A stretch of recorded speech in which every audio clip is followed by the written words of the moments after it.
Welcome, everyone. It's Danny Haiphong. Yes, it is me.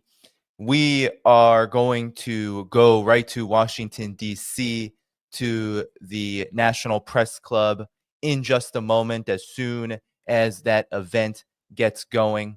Please do, as you come in, hit the like button to boost this stream because we have a great show. This is going to be a watch party. You're going to want to see this because friend of the show, Scott Ritter, as leader of and organizer of Operation Dawn, is holding an event at the National Press Club beginning in just any moment to speak about, demand no nuclear war in Washington, D.C., just after he got done with Code Pink, with visiting congressional members and their staff, demanding an end to this march to nuclear war, particularly with Russia. So it's going to be a packed program, okay? We have an incredible lineup for this event. And just a reminder who we have, we're going to have panel discussions hosted and moderated by Scott himself.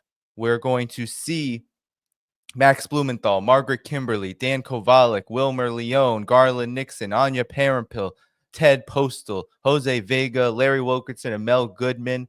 Many of these folks are friends of the show, have been on the show. It is going to be an incredible event over the next 3 hours, and I am going to host it as a watch party where we're going to look at all of these panels and discuss them as well. There's the discussion on the threat and danger of nuclear war today, how to persuade the Biden administration to act responsibly, and how to mobilize the population to become involved in opposing nuclear war. Now, these panels, I already have the information as to who's speaking on which panel. So on the danger of nuclear war, we're going to have Scott Ritter moderating, Ted Postol, Colonel Lawrence Wilkerson, and Mel Goodman. Then we're going to have Scott moderating Getting Congress to Act with Dennis Kucinich, who is a late addition to the program. We're also going to see Max Blumenthal, Margaret Kimberley, and Dan Kovalik on that panel following the first. And then the next panel that will be the closing act here, Awakening MAGA, interesting. We're going to have Garland Nixon, Anya Parampil, Jose Vega, and Wilmer Leone talking about how to ensure that under the Trump era, nuclear war is prevented, because we are on the march to nuclear war. Now, to the event, because it looks like Scott has begun speaking. So I'm going to just begin it with Scott's words right now. Here we go. Let us put this on here. So this is No Nuclear War, live from Washington, D.C. Here is Scott. Let me just rewind that a little bit. Here we go.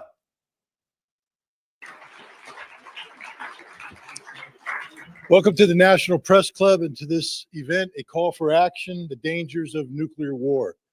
I opted to start with this video because this video premiered on September 28th of this year at an event that was held in Kingston, New York, the kickoff for what we called Operation Dawn.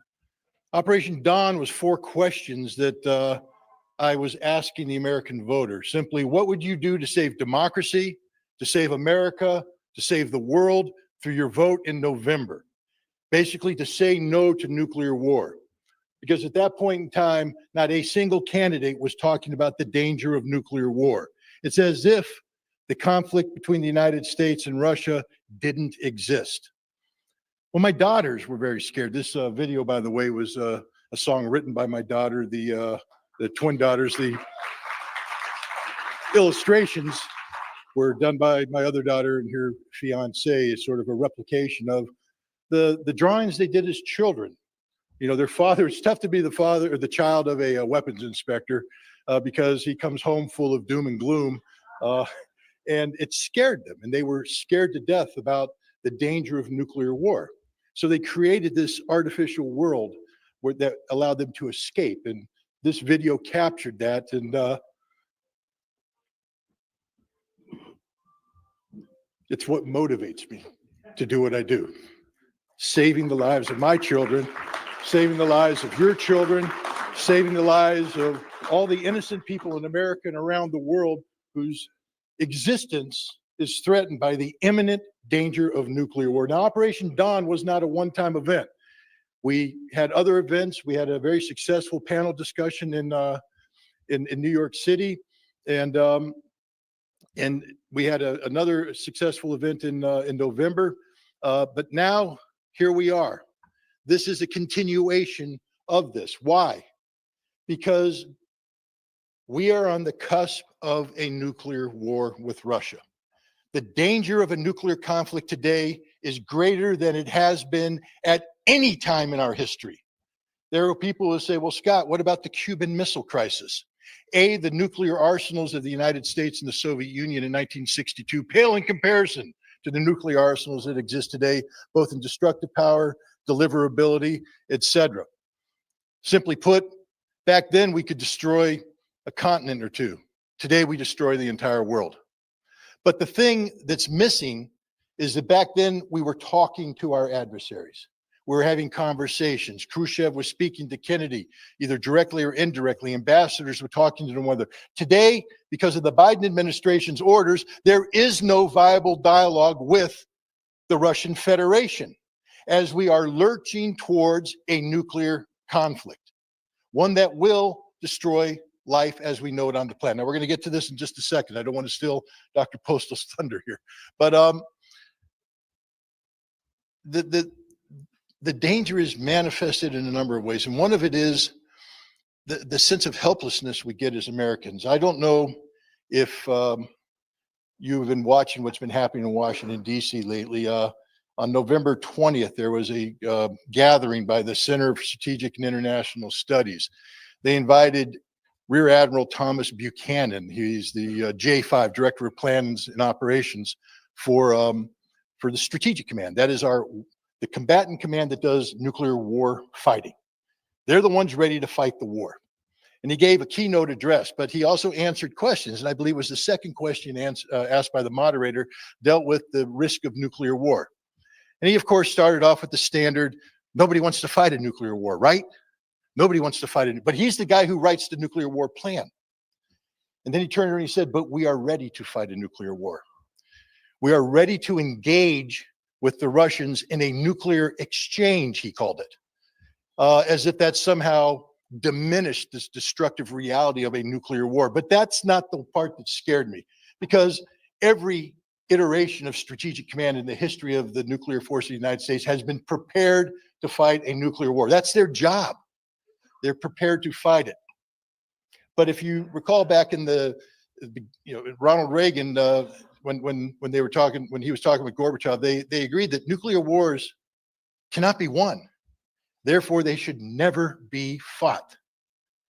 So what Rear Admiral Buchanan said afterwards is not only that the United States is prepared to fight a nuclear war, they are prepared to win a nuclear war.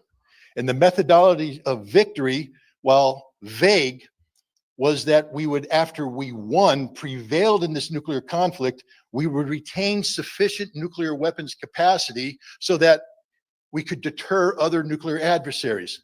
In this day and age of nuclear parity, where the last remaining arms control treaty, New START, gives roughly 1,550 nuclear deliverable systems to each side, how do you win a war? He said, you don't want to use all your nuclear weapons to win. You have to have some left over. But if you have some left over, how do you destroy much with reduced? And the answer is in the plans that he has written. Nuclear preemption, the preemptive use of nuclear power, so that we can maximize destructive capacity, eliminate as much of the retaliatory capacity of the enemy, and still retain sufficient nuclear strike capability to deter other people. Nuclear preemption. It is part of the Biden administration's nuclear posture, which was published in 2022, and it's been incorporated in the latest iteration of the Presidential Nuclear Employment Guidance. That is, telling Strategic Command how to fight the war. So nuclear preemption is how we are going to have a nuclear engagement with the Russians that we win. Now, I don't know if there's representatives of the Russian embassy here today, but yeah, I just told you, we're going to nuke you first. But you know that. That's why you're so upset with what's going on with the ATACMS missiles. ATACMS is not a nuclear capable missile. It's a tactical missile. It's an American-made system that's been provided to the Ukrainians, and Ukrainians have used it to attack targets inside Russia. The problem is Ukraine can't do that on their own. In order to do these targeting, the Ukraine has to receive intelligence information from the United States that's put together by specific targeting teams within the Department of Defense. That means that we are planning the attack against Russia. Then we have to provide the communications capacity so that the system can guide itself to the target and communicate with satellites. Again, American satellites, American guidance, American encryption. It's an American missile being facilitated for its launch by the United States of America, and the only thing Ukrainian about is the finger that pushes the launch button. And the Russians have rightfully said that this constitutes an act of war against Russia. Legally, it does. One other thing I want to leave you right now, whether it's official or not, America is at war with Russia. We are fighting a hot war with Russia as we speak, because ATACMS missiles are being launched against Russia, and that can't happen without American permission and American facilitation. Now, why would the Russians equate that danger to something that could lead to a nuclear war? Because preemption. One of the concerns that the Russians have is that the United States and NATO will initiate strategic preemption with conventional preemption. That is, to use conventional weapons like ATACMS, Storm Shadow, Scalp, to initiate an attack, follow that up with a nuclear preemptive attack to decapitate Russian capabilities. So every time we fire an ATACMS missile, the Russians have to say, is this it? Has the balloon gone up? And so they have adjusted their nuclear posture to lower the threshold so that they say, if a nuclear power provides conventional strike capability to a non-nuclear power, and that non-nuclear power uses that to strike Russia, that meets the threshold requirement for Russian release of nuclear weapons in response. But the Russian nuclear planners also have to say, if America is getting ready to launch a nuclear preemptive attack against us, the only way we can prevail is to preempt the preemption, which means they have to be prepared to launch a nuclear preemptive attack. And that's where we are today, ladies and gentlemen. That's where we are. I was losing sleep. I couldn't sleep for months because of this problem going through my head. No matter how I crunched the numbers, we ended up in a nuclear war. On Thursday, though, I went to Congress. I went there in the company of Medea Benjamin and her fantastic colleagues, and we met with representatives and we met with their staff. And on Thursday night, I slept like a baby. Why? Because the problem is difficult. We know that. But what we found out is there are members of Congress who are aware of this issue. There is actually a bill that has been written and put on the floor to the Foreign Affairs Committee identifying ATACMS as the issue. Other members of Congress are preparing letters to go, and we're putting more pressure on Congress. We have the ability now to get Congress maybe to do something, not to stop the Biden administration. They're not going to stop, but maybe to put pressure on the incoming Trump administration to take some action. So that's why we're here today. We're going to have 3 panels. The first panel is going to be about nuclear war. The goal of this panel is to scare you to death, not irresponsibly, but based on the reality of the situation we face.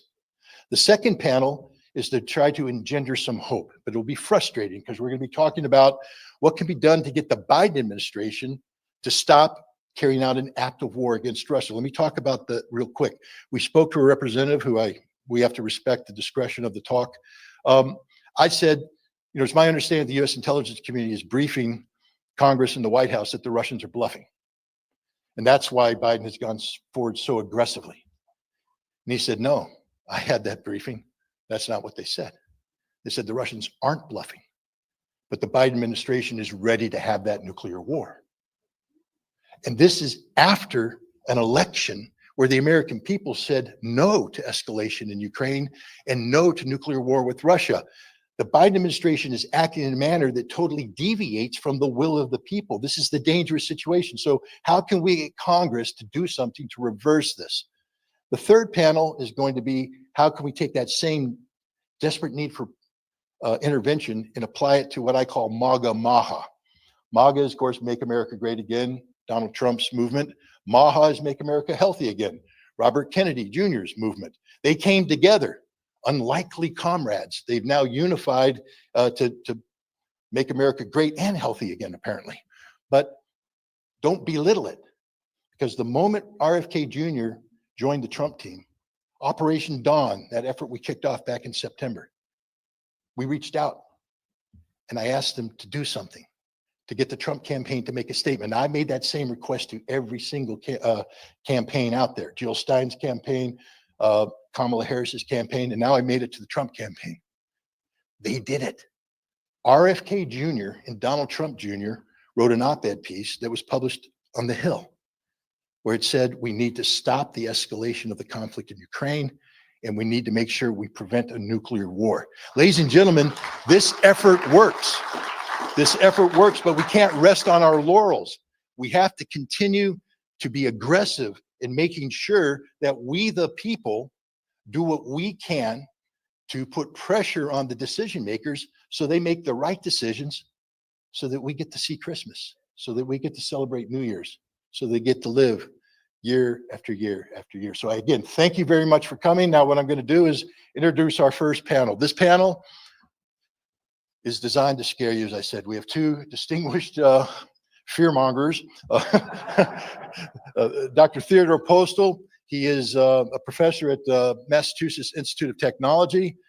He is a weapons expert. He used to advise the director of naval operations, I believe, about strategic nuclear war planning.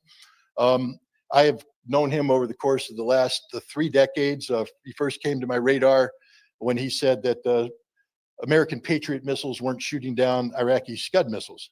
And of course, everybody said, "Pa, you're wrong." He was right. And today he's right about a lot of things. And he's going to talk to you about the dangers of nuclear weapons. And unfortunately, he's right again. We also have Colonel Larry Wilkerson. Colonel Larry Wilkerson has a distinguished career in the United States Army. Helicopter pilot in Vietnam, flew OH-6 Cayuses, I believe was the helicopter.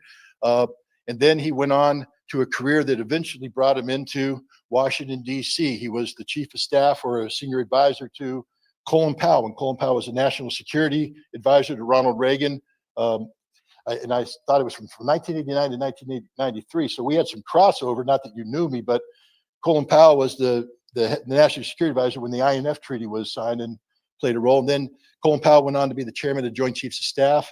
Larry was with him there. And then when Colin Powell went on to become the Secretary of State, Larry Wilkerson became the chief of staff for this. This is a man who knows Washington, D.C. inside and out at the highest levels. And he's going to talk about, well, I'll let him talk what he's going to talk about. But first of all, I'd like to turn the floor to Theodore Postol. And sir, scare him.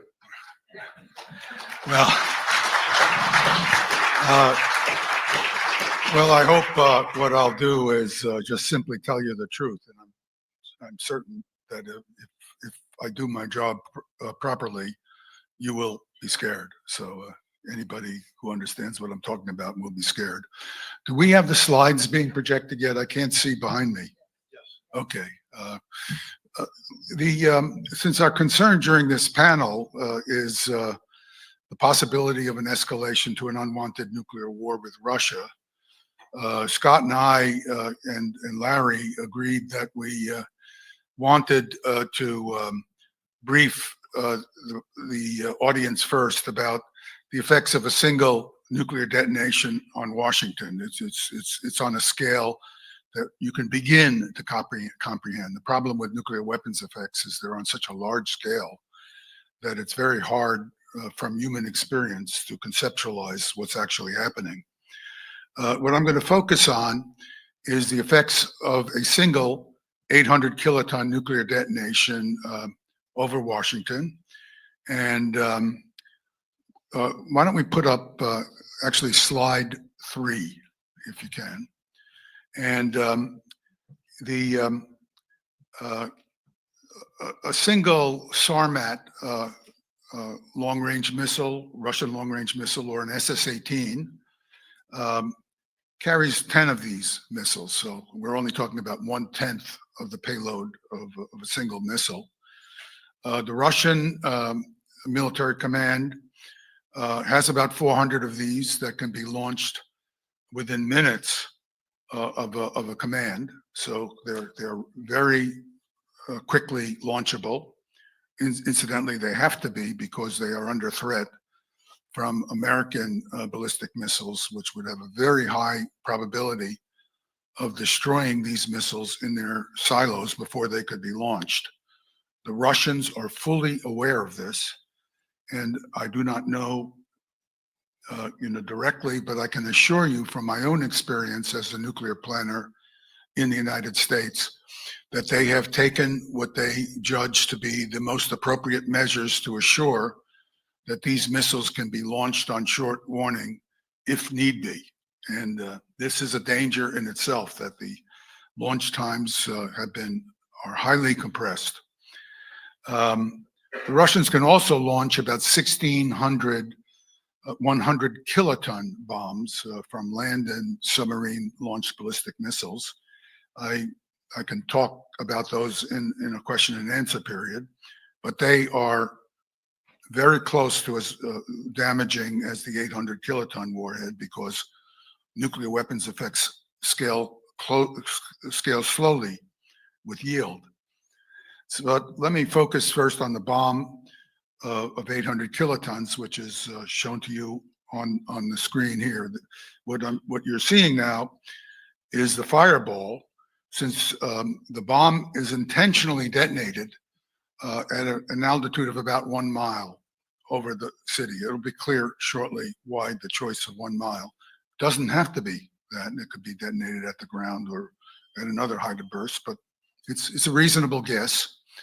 And when the detonation occurs, an enormous amount of energy is released in a few hundredths of millionths of seconds into a very small volume within the nuclear weapon itself.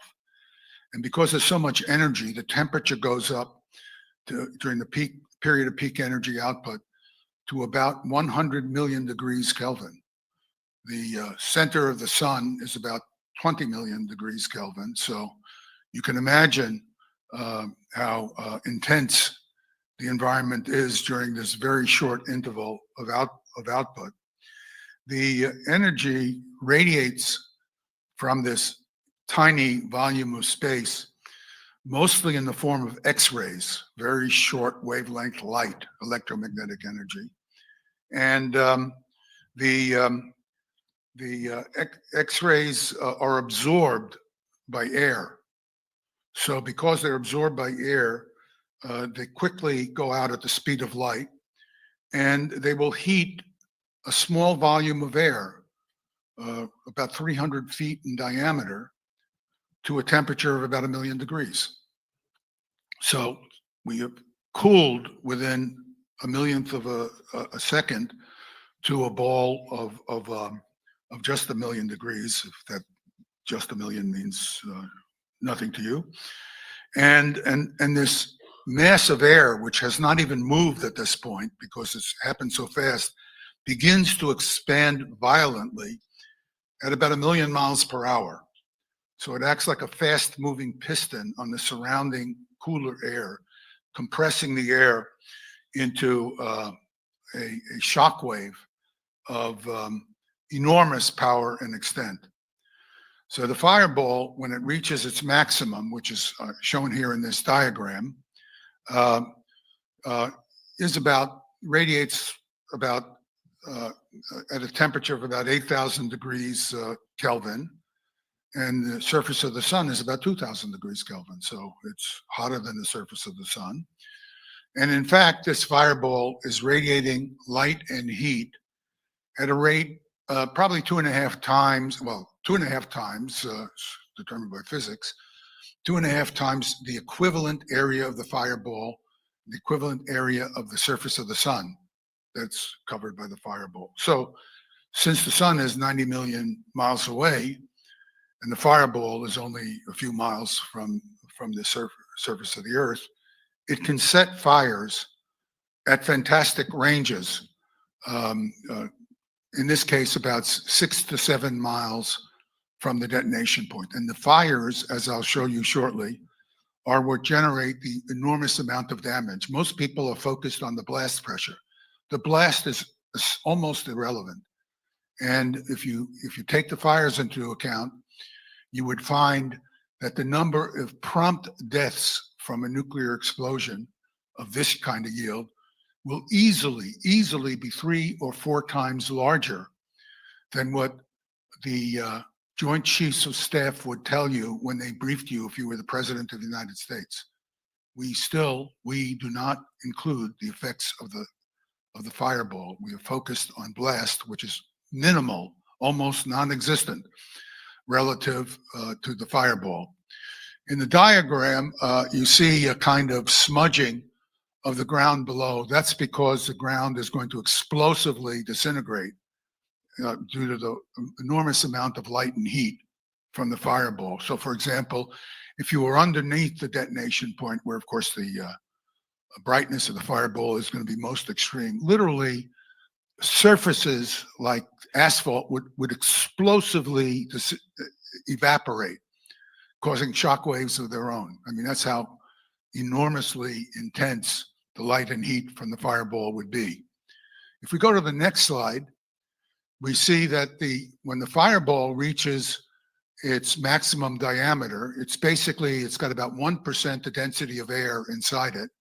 And the pressure from this very hot air is roughly equal to the pressure of the air around it. So the compressed shock wave from the earlier rapidly expanding fireball expands as a shock wave. And in the next diagram, we see why the 1 mile altitude might be chosen. If we go to slide 5, what happens is the primary shock wave will reach the ground, and you'll get a secondary shock generated by reflection off the ground. And at the junction between the secondary and the primary shock, you get an adding of the overpressure from the 2 different shocks. Basically, in this case, a doubling of the overpressure. So you can extend the range at which the blast is most damaging. It's kind of an irrelevancy I want to underscore, because the real effects of the fireball are it sets fires over vast range. Now, if we look at slide 6, I've just inserted a diagram of the expanding, well-known mushroom cloud. Everybody who's grown up under the nuclear threat knows this phenomenon. And this is like 30 or 40 seconds after so it's a long time, half a minute, more than half a minute. The fireball will have risen to an altitude of maybe 2-3 miles. It'll be rising at about 100 miles per hour, 150 miles per hour. But what ultimately happens, is shown in the slide 7, is the fireball will continue to buoyantly rise until, after maybe 10 or 12 minutes, it reaches the bottom of the stratosphere at about 12 miles altitude. And earlier in the process, it is sucking air behind it. So if you were on the ground at a range of maybe a couple of miles and lived through the initial shock, you wouldn't be living long after that, but somehow survived the initial shock, you would experience a blast wave, a more lower high pressure, but longer in extent, pushing in toward the detonation point. In other words, first the shock wave comes out, knocks things down, and then it starts sucking in, pulling things into the fireball direction, into the ground zero direction. In the next slide, I show you the area that would be set on fire. The reddish area, the yellow area is the area almost certainly that would be on fire, but the reddish areas absolutely, without doubt, would be on fire. And it's important to understand that the area on fire, the size of the area on fire, in addition to the amount of combustible material on the ground, determines the intensity of the fire storm that will be created by this mass fire. Just a very simple way of thinking of it. I'll choose the next slide, please. What happens is if I have a pancake on fire, so there's a tremendous amount of energy per unit area being generated by just combustion, and nothing to do with the nuclear weapon except it's fire. But it's covering an area of maybe 150 square miles, because that's how much is on fire simultaneously. Now, if you just do a thought experiment and double the radius of this area, of this pancake that's on fire, the area that's combusting goes up by a factor of the square, 4, while the perimeter only goes up by a factor of the radius, by r. So you can see how the area on fire, the larger the area, the more intense the winds into the fire zone are going to be. And we know from experience, we have actual computer models we have now done, now that we have more modern technologies, that the air temperature in this fire zone will be well above the boiling point of water, and the wind speeds on the ground, so we're talking in the streets, will be hurricane force or more. So this is not, if you're worried about blast, this is the last thing you should be worried about. If we just look for a second at the only historical data we have, let's look at slide 10. This is a photograph from the sky of Nagasaki prior to the atomic bombing there. And the full width of the photograph is about a mile. It's a small area relative to the area that would be completely destroyed by the higher yield weapon, which would be 150 square miles, not a few square miles. But what I like, I don't like, what I find useful about this photograph is it's close enough to give you a feeling of, that this is a city. It's not so far away that everything is smudged out. The next photograph shows you what that area looked like after the attack.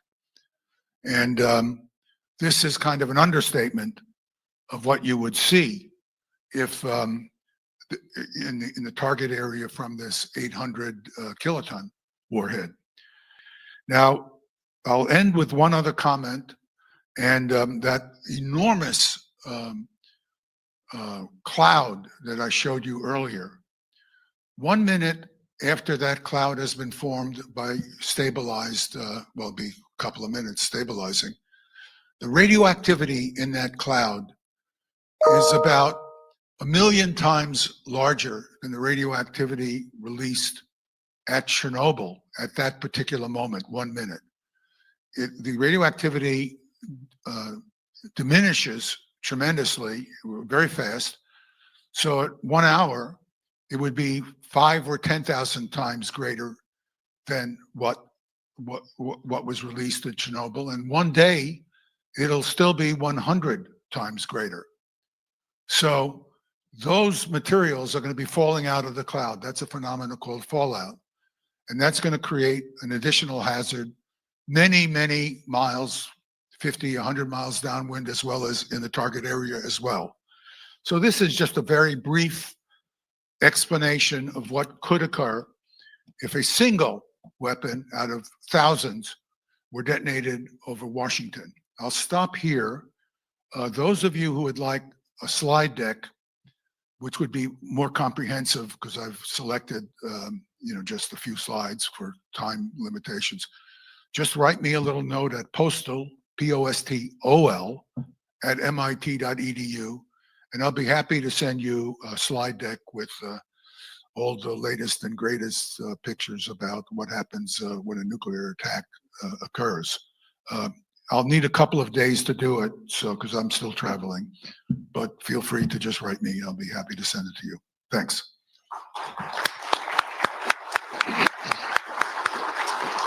I just want to, first of all, thank you very much for that I don't feel very good, and you shouldn't either. Before we move on, I just want to remind you that Rear Admiral Thomas Buchanan glibly said that the Biden administration is ready as we speak to engage in a nuclear exchange with Russia where that weapon will be used. The Biden administration is willing to sacrifice the lives of tens of millions, maybe hundreds of millions of Americans for what? And now that leads me to the question to Colonel Wilkerson. Sir, you've been in government. We've had nuclear weapons for a long time now, since Nagasaki and Hiroshima. We had the Cuban Missile Crisis. We had some other crises, but we have never used nuclear weapons in anger. Now we have an administration that says they're ready to use these weapons in anger. What has kept us from using nuclear weapons, and what is different about today that makes the probable use, that's my word, I don't want to put words in your mouth, but the probable use of nuclear weapons a reality? Can you articulate the difference between then and now? Yeah, let me give you a little history first. I know you know it, Scott, but I find increasingly that a lot of Americans don't. And this came home to me as a professor for 16 years at the College of Women and Mary with my very bright students, and at the George Washington University here with equally bright students for 6 years. They had no idea that things like a pamphlet, a DA numbered pamphlet, Department of Army numbered pamphlet with a foreword in it by Lyndon Baines Johnson ever existed. I would hand it out to them and let them look at it. It instructed you on how to build a bomb shelter in your backyard. It instructed you on how to stock that bomb shelter, water, food, and other things. And it instructed you very detail-wise in how to establish emergency procedures for you and your family in order to follow the signals that would come out, hopefully, and you would be able to evacuate your home and go into your bomb shelter. They looked at it in askance. They couldn't believe that their government had put something out like that out. I tell you that, I reiterate that just to tell you how ignorant we are today, as opposed to how knowledgeable we became over the length and breadth of the Cold War. Now, I was born in 1945. By the time I was a sentient human being, if you will, I had to listen to my father, who had served in World War II as the B-17 guy over Europe, and was thoroughly fed up with that. So he transferred to the Army. It was the Army Air Force then. It wasn't very difficult to do. And he was in the Army National Guard in South Carolina. He commanded a rifle company in the Army National Guard. Well, I remember his concern expressed to my mother about going to Korea. And I got as an 8-year-old, I sort of had an interest in these things. And as I passed through my high school years and so forth, I paid a lot of attention to them. All to say that we were increasingly very aware in this country and became critically aware, I think, by the time of the first Reagan administration, that we could disappear and that we needed to have truly good leadership in order to prevent that. And if we had any empathy at all for the rest of the world, to prevent the destruction of the world, because it was becoming increasingly clear from scientific studies and analysis, some of which you've heard here, that the human race probably would not survive a general exchange of nuclear weapons. And as Scott has pointed out, they're even more powerful today. If you saw the movie Oppenheimer, I fully believe that Oppenheimer was as much concerned with what was going to come out of Manhattan, not at Los Alamos, but with Edward Teller and others pumping the reasons, for example, what was going to come out eventually, which has indeed come out. Much more powerful weapons that can destroy the planet. Maybe not push it off its axis and send it spiraling into the sun 4 billion years early, but certainly do enough damage to limit our ability to live here, maybe foreclose it altogether.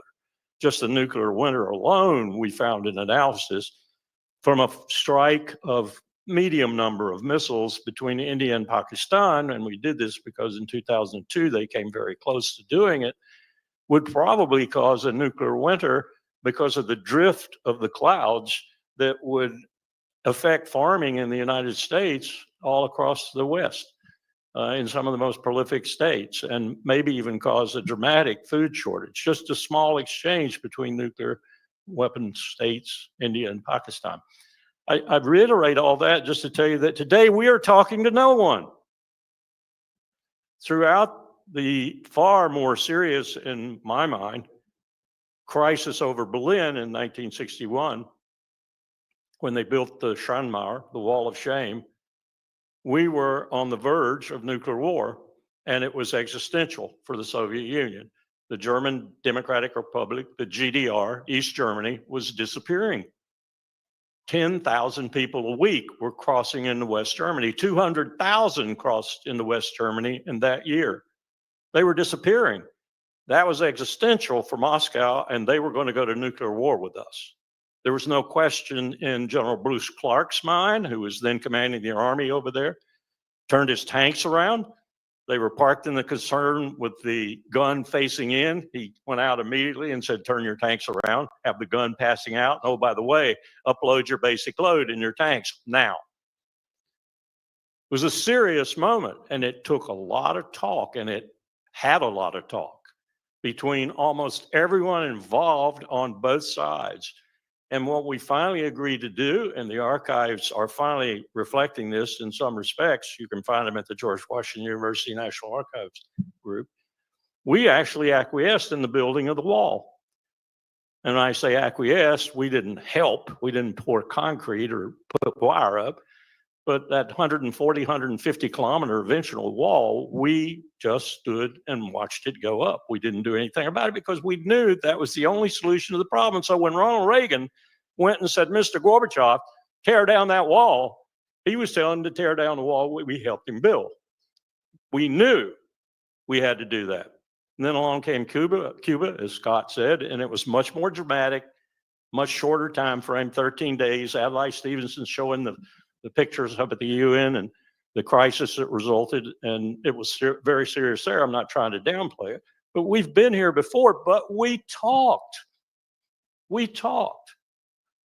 and we prevented it. Now fast forward, April 10th, 2001.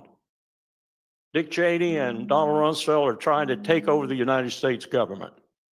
Despite the inexperienced man sitting in the Oval, they knew they were really the executive power for the United States. One of the things the vice president wanted to do immediately was to start a war, or get as close to a Cold War, is a better way to put it, as possible with China. That was the ripe target to do it. Voila, all of a sudden, an EP-3, which is a very slow, lumbering naval reconnaissance plane, is flying south of Hainan Island, one of the most militarized places in China. And it strays a little close to Hainan Island, and this had been happening for weeks, and we had told the commander out there to cut it back a little bit. We knew something was going to happen. The Chinese Air Force came up to bounce our plane and scare it to death, and one of their very best pilots, in fact, he was later told to be their very best fighter pilot, he really got a kick out of, making the cockpit in the EP-3 turn brown, is the way they put it. So he did an afterburner up right in front of the cockpit of the EP-3, going, maybe 160 knots, something like that. He's going about 700 knots, and he's in full afterburner. He clips his wing on the front of the EP-3. He's dead. He goes down in the South China Sea. He's dead. The EP-3 is so crippled it has to land on Hainan Island. Much secret gear on that plane. The crew is not able to destroy it all in time before the Chinese security people get out there and surround the plane. So we've got an emergency, a real emergency, just what Dick and Don were looking for. Colin Powell gets on his cell phone, mind you, calls the Chinese leadership party, which is traveling in South America. He gets Xi Jinping on the line, not Xi Jinping. I just lost his name. No, the man who knew more about North America than anybody in China. He's dead now. Anyway, really bright man, spoke fluent English. He gets him on the line and he apprises the Chinese leadership party of the crisis that's just occurred in the South China Sea. They hadn't got word yet.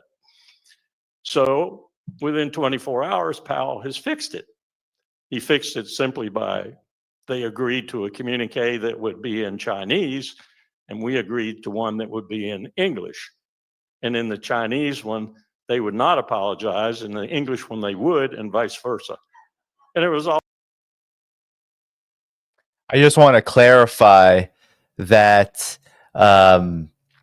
what Colonel Wilkerson was referring to is the Hainan incident, which almost led to nuclear war. But what he is also referring to is former Chinese President Jiang Zemin. That was the former Chinese president that he was referring to. So I just wanted to put that out there because sometimes we forget things. So here we go. We're going to go back to the program now. All solved. Now, the story continues in that we sent Admiral Joe Pruer, four-star admiral, former ambassador to China for us, very good man. We sent him to sort of do obeisance, to apologize sincerely and sort of get the thing back on even keel again. The Chinese were very, very receptive to Joe Pruer. And they said, okay, if you'll tell your Pentagon to send an equivalent rank emissary, we'll give you the plane back. Rumsfeld sent a Navy junior grade lieutenant. The Chinese chopped the plane up in pieces and sent it back to the Pentagon cash on delivery, as you might imagine. My point there is that we averted a serious crisis by talking. Later, George Tenet would come over and chew on Powell for about 5 minutes in his office for using his cell phone to talk to diplomats across the world. Powell let him chew for a moment and then said, get out of here, George. I'm not going to even accuse you of letting the NSA monitor my telephone calls. I bet you have transcripts, which George did. I'm doing diplomacy. And I'll damn well use the cell phone if I have to do diplomacy. And if it's an emergency, I'll do it every damn time. And he was sincere about it. And when he talked to Sergei Lavrov, the Russian, yes, he was the Russian foreign minister then too. Actually, I guess he was the foreign minister then. Not the ambassador, he was the foreign minister, I think. Maybe he was the ambassador. At any rate, he liked Sergei and Sergei liked him. And they talked all the time. They talked about personal things. They talked about families. They talked about their countries. They talked about perestroika and glasnost and all the things that Gorbachev had brought and Yeltsin at that time and how much Yeltsin drank silly all the time. They talked about everything in the world to talk about, and they talked about serious diplomatic issues. We are doing none of that today. I had lunch along with 3 or 4 other people with the Russian ambassador several months ago. In fact, it was almost a year ago. At the time, he was shooting vodka so fast, I knew he was concerned. He must have had 6 in the lobby where we had the reception and then another 10 at lunch. So he didn't deter him a bit. He gave a great talk. As we were leaving, I walked up to his aide and I said, can I approach the ambassador for a question and a comment by myself? He said, well, certainly. So I walked up to Antonov and I asked him how it was going. He said, they won't talk to me. I don't even talk to anyone in your government. Well, he's gone now and they haven't put an ambassador back in Washington for 7 months. And I made a query and he said, well, why should we put our best man there or anyone there? Well, they usually put their best person here, as you might imagine, because they won't talk to us. So we're not sending an ambassador. All to say, the most important component of stopping what Dr. Postol dramatically and graphically gave you a presentation about is non-existent now. Non-existent. There is a mandate in the Biden administration that no one talks to Russia. The only exception I've been able to discover that makes any difference is Lloyd Austin, the Secretary of Defense, who has a channel to his counterpart or someone like him in Russia with whom he can talk in an emergency, and they do from time to time talk. That's the most important missing ingredient today, and it makes absolutely no sense, and it makes me want to put Joe Biden behind bars. It is absolutely absurd. And at the same time that Powell would talk to Sergei all the time, and on his cell phone, he would talk to the Chinese ambassador. He didn't like him as much, but he would talk to him. Main reason was because he didn't do small talk, and Powell thought small talk was an instrumental part of good diplomacy. Because if you don't have empathy for the other person's position, how the hell can you do good diplomacy? And you don't establish some sort of empathy either way unless you can talk to one another in a more or less friendly, personal fashion. And that's why the cell phone was so important to Powell, because it had become the instrument of communication in the world, as all of you well know. The last point I'd like to make is this. Just what was demonstrated here for a moment or two by the expert in the power of these weapons, and I hope I have given you a little insight into in terms of the past and the present and how different they are. And I should have chronicled also Scott's point about we the empire, the American empire, have single-handedly eliminated every nuclear weapons treaty that we devised during the Cold War, painstakingly, carefully, and with great reason to do so on both sides. We've destroyed them all, every single one of them, including the most dangerous of all, the INF Treaty in terms of the weaponry, because that weaponry is the kind that Scott was talking about. It's the kind that's easy to move, easy to hide, and easy to shoot. It's that intermediate force that's the most dangerous and appeals to people like me in the military as being just another military weapon with a lot more striking power. So it's a very dangerous weapon, and we're proliferating those again now, and we have no treaty whatsoever. So if you want to wake up tomorrow morning to a mushroom cloud or 2 or 3 or 5,000, let your government continue on its present path. And I have to say, I take exception to some people that say, because I've done a lot of studying of the people he's apparently going to appoint to principal cabinet positions, and him himself in his first 4 years. And I don't think there's relief coming with this particular individual, certainly not from the people he's putting in cabinet positions. So this is not going to relieve itself anytime soon. In my view, it's going to get worse.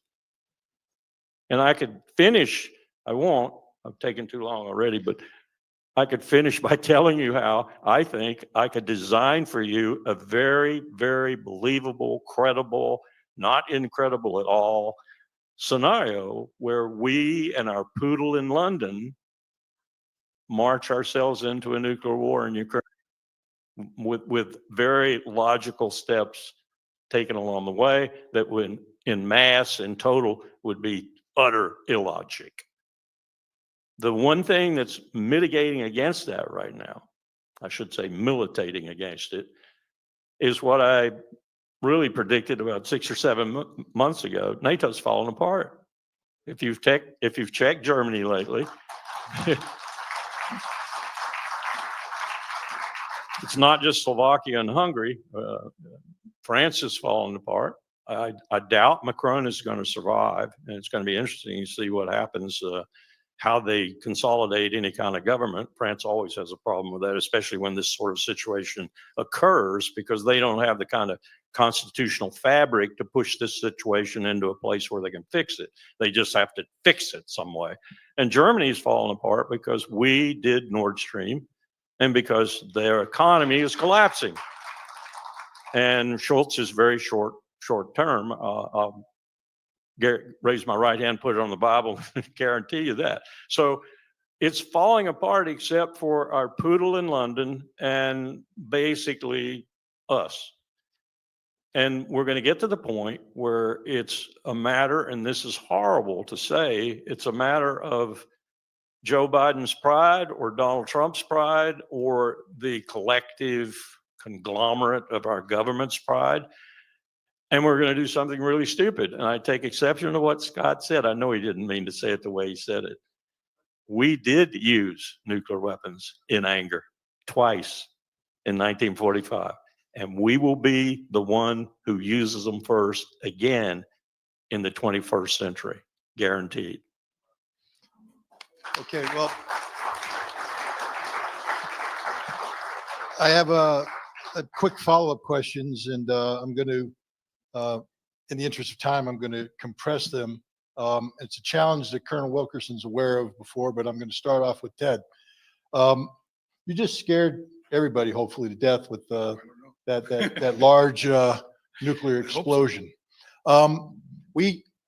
Though when I read the literature, for instance, what Donald Trump did when he was president,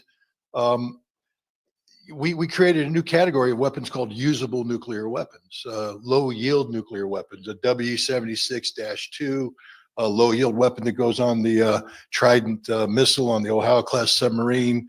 We have a new B-61 gravity bomb, and these take up the terminology. They call them usable nukes, as if we can use them and win and prevail. So here's my challenge to you.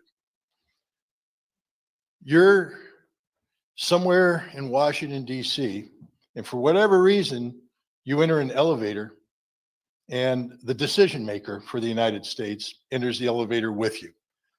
Now, I don't know if that's going to be Joe Biden, and I'm not being too facetious here.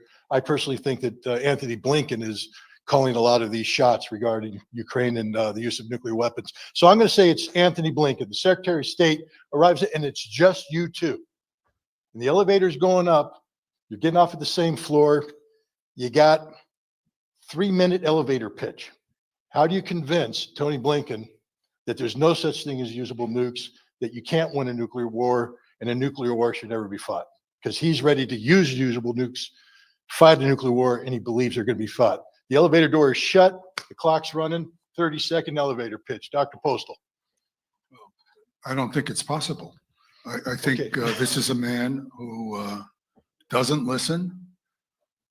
I don't think he thinks, in fact. I mean, when you look at his behavior as Secretary of State, all you can do is shake your head when he does something. I mean, imagine, for example, going to the Chinese and telling them, we don't like you trading with Russia, so stop. I mean, like, the Chinese don't really take that seriously. What he just did with the Ukrainians is he said, we're sending you weapons. Go take your 18-year-olds as they come out of high school and throw them into the meat grinder that is what is left of the Ukrainian army after it has been slaughtered, and sacrifice those young, innocent people along with the innocent people you've already sacrificed.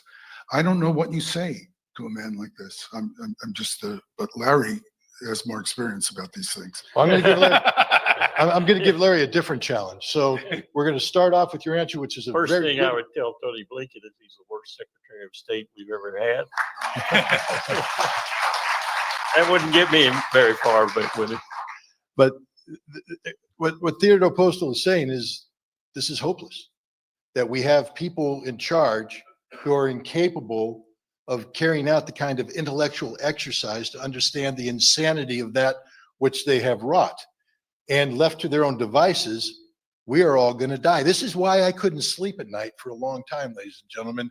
It's this reality as you run the numbers and you look at the people involved.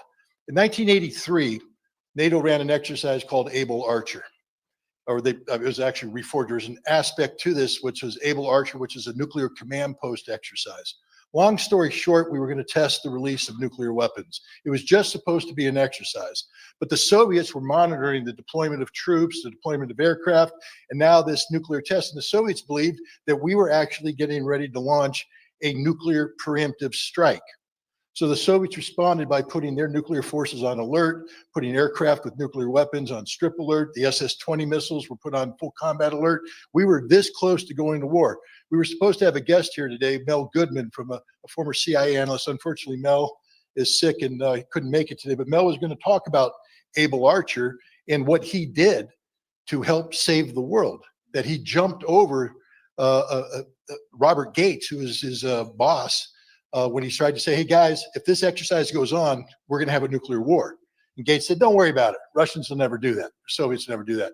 He jumped over, went to Casey, who was the director of the CIA, who briefed Ronald Reagan, and the exercise was stopped a couple days short, and because they didn't want to send the wrong signal, and we lived.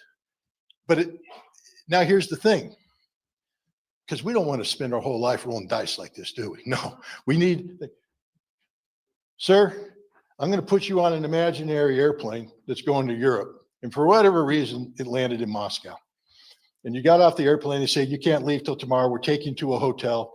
And you come into the hotel lobby. There you are at the elevator. It opens up. You get in to go all the way to the top. And Vladimir Putin steps in. And it shuts, and you're there with Vladimir Putin. Given what Theodore Postol just said, that Tony Blinken's not functional, this government is insane, we're preparing to fight a new, how do you convince in 30 seconds Vladimir Putin not to launch a preemptive strike against us, not to think America's trying to destroy him? How do we convince Vladimir Putin, as I like to say, to steal that line from Jerry Maguire, help me help you? What appeal would you make to Vladimir Putin to tell the Russians, give us a chance? I think I'd have to say something like, I appreciate your situation. I understand how you may look at it. I understand how dour and dire it looks to you, how existential it looks to you. But I don't think you're a man, and I've listened to you and I've listened to your foreign minister at length. I don't think you want to destroy the world. So how about just a reaction rather than a preemption? Okay. I like the answer, but it still scares the hell out of me. Yeah, it scares the hell out of me too. And Putin would probably say, that was no. That was the purpose of this panel. The purpose of this panel with these two fine gentlemen was to be real. And this is the point I want to lead as we close this panel. This was as real as it gets. This is why I couldn't sleep at night. This is why I still have trouble sleeping at night, because this is reality.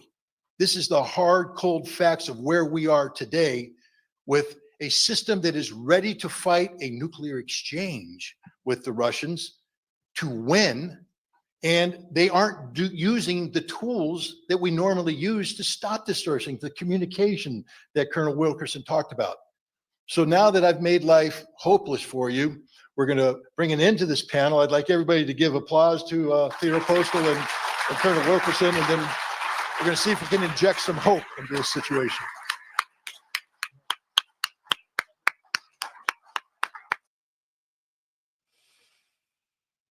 So that was a great panel.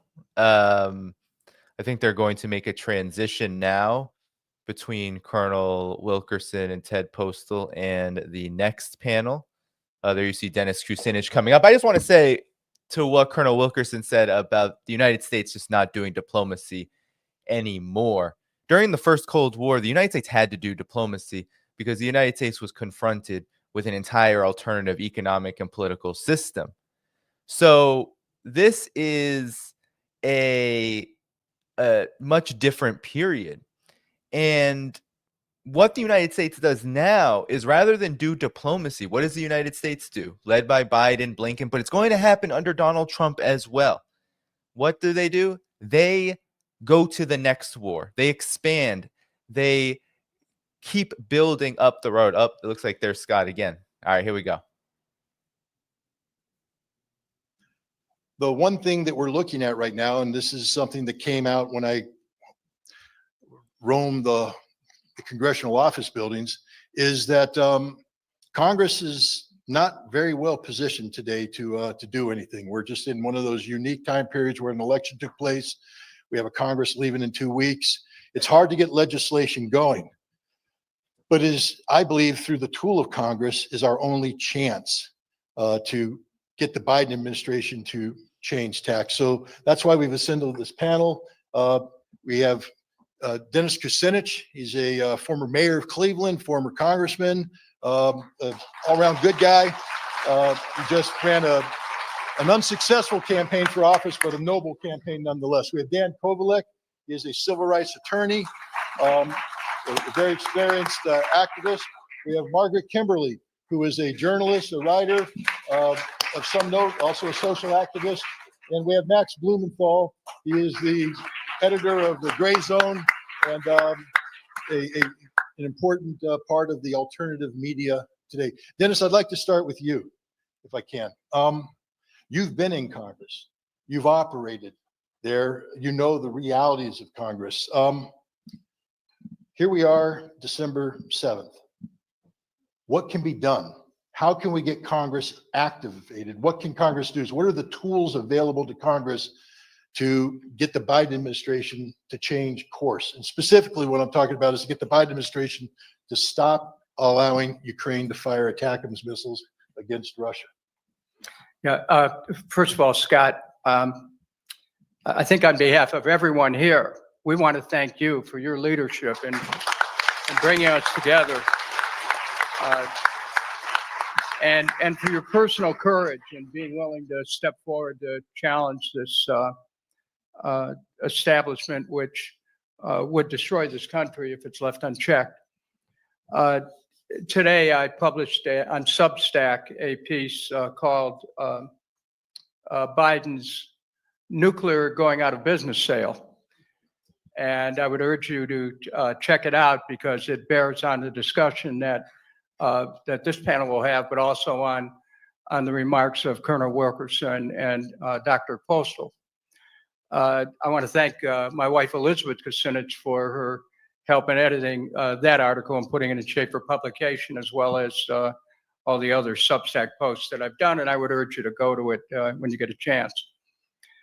Scott, as you know, I've been in the House of Representatives for 16 years. I ran twice for the Democratic nomination for president, challenging these wars. And, you know, I led the effort in not just doing it from the floor of the House, but also taking George W. Bush to court, Bill Clinton to court, Obama to court, over this issue of the executive power versus the power of the presidency. I just want to create a quick context here, and that is so much of our international policy is generated by aggression. You know, if you look at Bohmian physics, which I would urge you to study, even though, you know, you think, what does that have to do with what's going on right now? Well, there's this idea that, you know, the world is a hologram of the brain, which is a hologram of the world. In a sense, you know, we're creating this world with our consciousness. It's not just, you know, who are they, it's who are we. It's the responsibility that we have for being able to even monitor our own thoughts, which could, you know, impel aggression. Thoughts are real, consciousness is real. And when we think aggression of any kind, even in our interpersonal relationships, we create the pretext for the wars outside, because what is innermost becomes outermost. And so, you know, thoughts are real. Consciousness is real. Words create worlds, and aggression and deception. And we're now at a point where in this magical thinking that is disguised as U.S. statecraft, we're thinking we're going to suspend the laws of cause and effect as we keep launching offensive missiles into Russia. This whole approach that we're taking towards international relations is an exercise in human destructiveness. Years ago, a philosopher by the name, and a social psychologist by the name of Erich Fromm, wrote a book called The Anatomy of Human Destructiveness, which reads like a textbook for this time, which talks about the impulses that cause people to want to destroy each other and the necessity of human unity. Now, I use that as a backdrop to talk about what we can do. I know as a member of Congress how groupthink is one of the most powerful functions of within a political party. And right now, the Democrats have not been and will not necessarily challenge the Biden administration. This is one of the reasons why I had to step away from the party during the last election because, hey, it's for war. I'm not.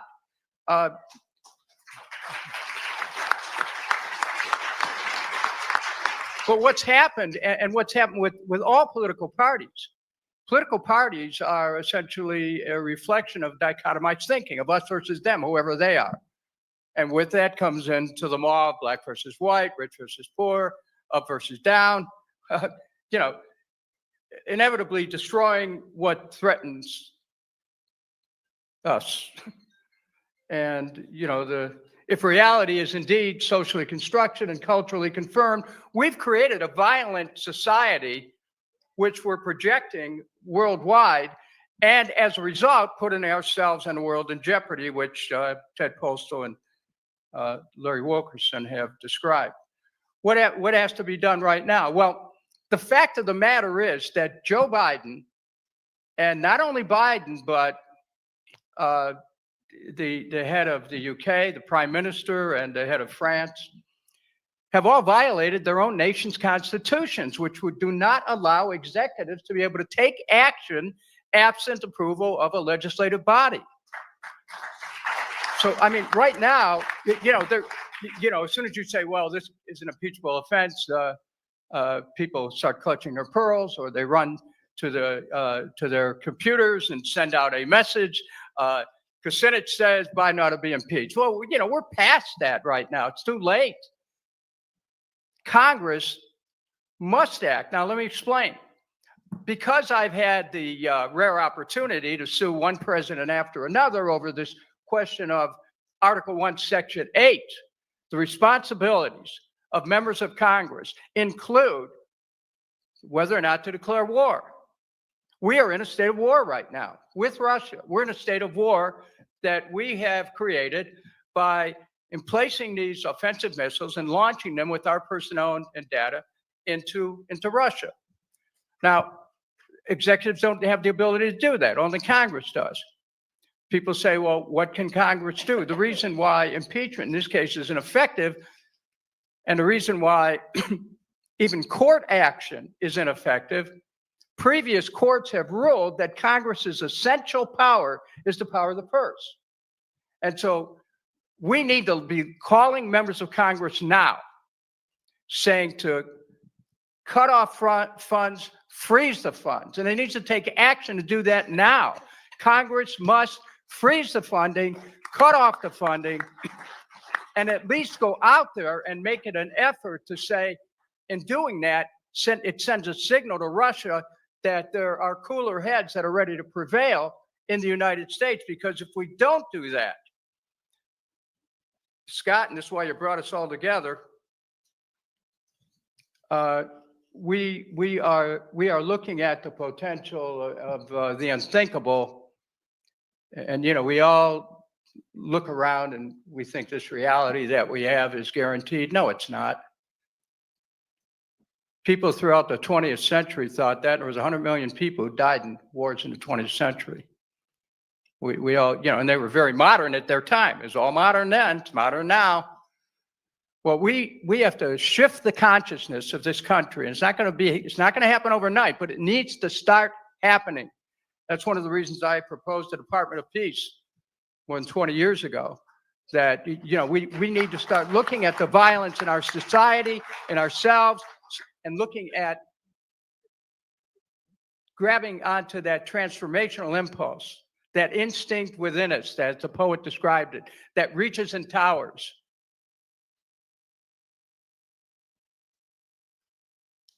Thank you.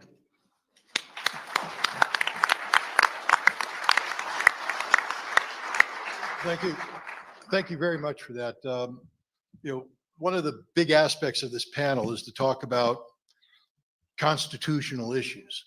And that term's thrown around a lot. I throw it around a lot. I took an oath, uphold and defend the Constitution, as anybody who has served in this government has. And Dennis, of course, carries the Constitution in his pocket, because this is the essence of who we are and what we are. There's one thing and one thing alone that defines the United States of America, and that's this document. Without this document, there is no constitutional republic. Without this document, this country doesn't exist. And yet, we tend to function without anybody referring to this document and acting in a manner which says, if it does exist, it's an impediment, not an obligation. Well, this is like, you hold this up to the people in DC on Capitol Hill, and it's like holding up a crucifix to a werewolf. Well, and so Dan, I want to turn to you, and you're a lawyer. You've dealt with human rights, civil rights. You know the Constitution. Can you, the way Dennis was talking, it was about the duties and responsibilities of Congress to take action. What are the duties and responsibilities of we, the people of the United States of America, when it comes to turning that document into something that's living, breathing, and viable when it comes to stopping a nuclear war? Yes, well, I think first and foremost, our duty is to put pressure on our Congress people to act right now. And I do think that articles of impeachment would be appropriate, not just to try to stop the Biden administration from doing what they're doing in leading us to nuclear war, but it would send a message to the incoming Trump administration as well, that this would not be tolerated. And so the Constitution allows for the impeachment charges to be brought against federal officials. So that could also, by the way, include Blinken and Jake Sullivan, who I think would have to be included in this as part of Congress's oversight and investigatory responsibilities. And it can be, the impeachment can be started by a lawmaker introducing an impeachment resolution, or the House initiating proceedings by passing a resolution authorizing an inquiry. So we need to get a few sympathetic Congress people to start this procedure. And then a committee on the judiciary would generally have jurisdiction over the impeachments, although a special committee could be set up. And if a simple majority of the House votes for an impeachment hearing to be convened, the House would appoint members by resolution to manage an ensuing Senate trial on its behalf. So, I mean, this is obviously something that could be done. Recall that Trump was successfully at least impeached twice. He was not removed from office, but impeachment hearings were convened. And by the way, one of the impeachments was brought because he was threatening to end arms shipments to Ukraine, if you recall, kind of ironically. Well, and his former Congressman Kucinich just pointed out, there's a number of bases that for impeaching Biden and again, Blinken and Sullivan. And that is, as you mentioned, the War Powers Clause of the United States Constitution itself, which only allows Congress to declare war. We have not declared war on Russia. I think that people need to understand that. While, the former UK Prime Minister, Boris Johnson, just admitted we're in a proxy war with Russia, right? And while everyone knows that, we haven't declared war on Russia. And so what Biden is doing by authorizing these ATACMS to be sent deep into Russian territory, and by the way, these ATACMS, as I understand it, have to be programmed by personnel from either the United States or Britain, from the countries that have provided these missiles. And that is why, of course, Putin has said if those ATACMS are delivered from Ukraine into Russia, he will perceive that as those being directly launched by the United States or the United Kingdom. And by the way, when he says that, he's mirroring almost the precise language that John F. Kennedy said during the Cuban Missile Crisis. He said if the Soviet missiles were launched from Cuba on any country in the Western Hemisphere, he would consider it missiles launched by the Soviet Union, and he would respond in kind. So these acts, again, are violative of the War Powers Clause, as well as the Forgotten War Powers Resolution of 1973, which again is rarely invoked, but also makes it clear that the power to declare war is within that of Congress, not in the executive branch. Meanwhile, the other thing that is being violated here is the United States neutrality legislation, which actually makes it a crime to, again, for anyone to start a war with another country that we're at peace with. And again, technically, we're at peace with Russia. We have not declared war on Russia. The last article, or the last basis, would be the 1907 Hague Convention, also respecting the rights and duties of neutral power. So in any case, I think it would be significant, at least to start the process, to send a message that Congress, that represents the will of the people, wants to avert nuclear war. And as Scott said at the beginning of this event, I think, if anything, we know from what happened in the elections for president, the people made it clear they want to end the war in Ukraine. And I think they made it clear they want to end all wars. At least that's what they were promised. Now, I also agree. I believe it was Lawrence Wilkerson who says, I don't expect that Trump will follow through with those promises. But I do believe that's what people want. And for Biden to have turned around and done this and now I guess he's also considering sending nuclear weapons to Ukraine. I don't know if that's still on the table, but that had been mentioned. For him to do that right after the election and to greenlight these ATACMS to be sent into Russia is an obvious breach of the will of the people. I just want to say a couple things, and this actually builds upon what you said, Dennis. You were talking about this, how people have the will to destroy others. I think it's really important, to see how things relate. I mean, I think honestly what's happening in Gaza at the moment, when people wonder, oh, come on, the U.S. wouldn't start a nuclear war. They're not, have no desire to do that. When you look at what the U.S. is supporting in Gaza, where Israel has used, and they're all U.S. bombs, by the way, they've used more tonnage of bombs by many multiples than were used on Nagasaki and Hiroshima. And they're not nuclear weapons, but the tonnage is of much greater over the time that it's been bombing Gaza into oblivion. 90% of the people of Gaza now live in tents. And just today, if you've been following the news, Israel's been attacking a hospital in northern Gaza that killed 4 doctors. Again, if the U.S. is supplying Israel with weapons every 16 hours so they can do that.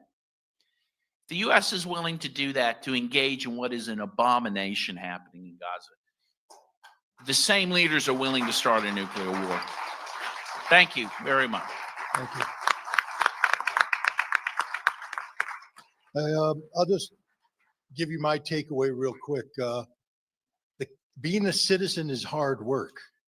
It's not easy work. Learning the Constitution and learning the things that Dan and Dennis are talking about doesn't happen just by breathing air. You have a duty and responsibility as a citizen.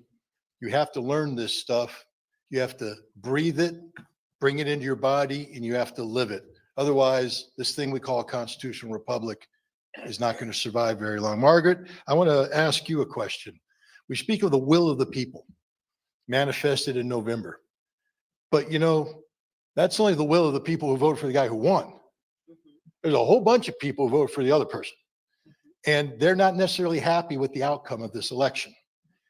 And yet here we are, where we're trying to put pressure on the losing side to do something that, if they take that action, would maybe make the winning side look successful. Politically, it's a difficult call, but it's one that if we don't do, we can all die, including those people who voted for the losing side.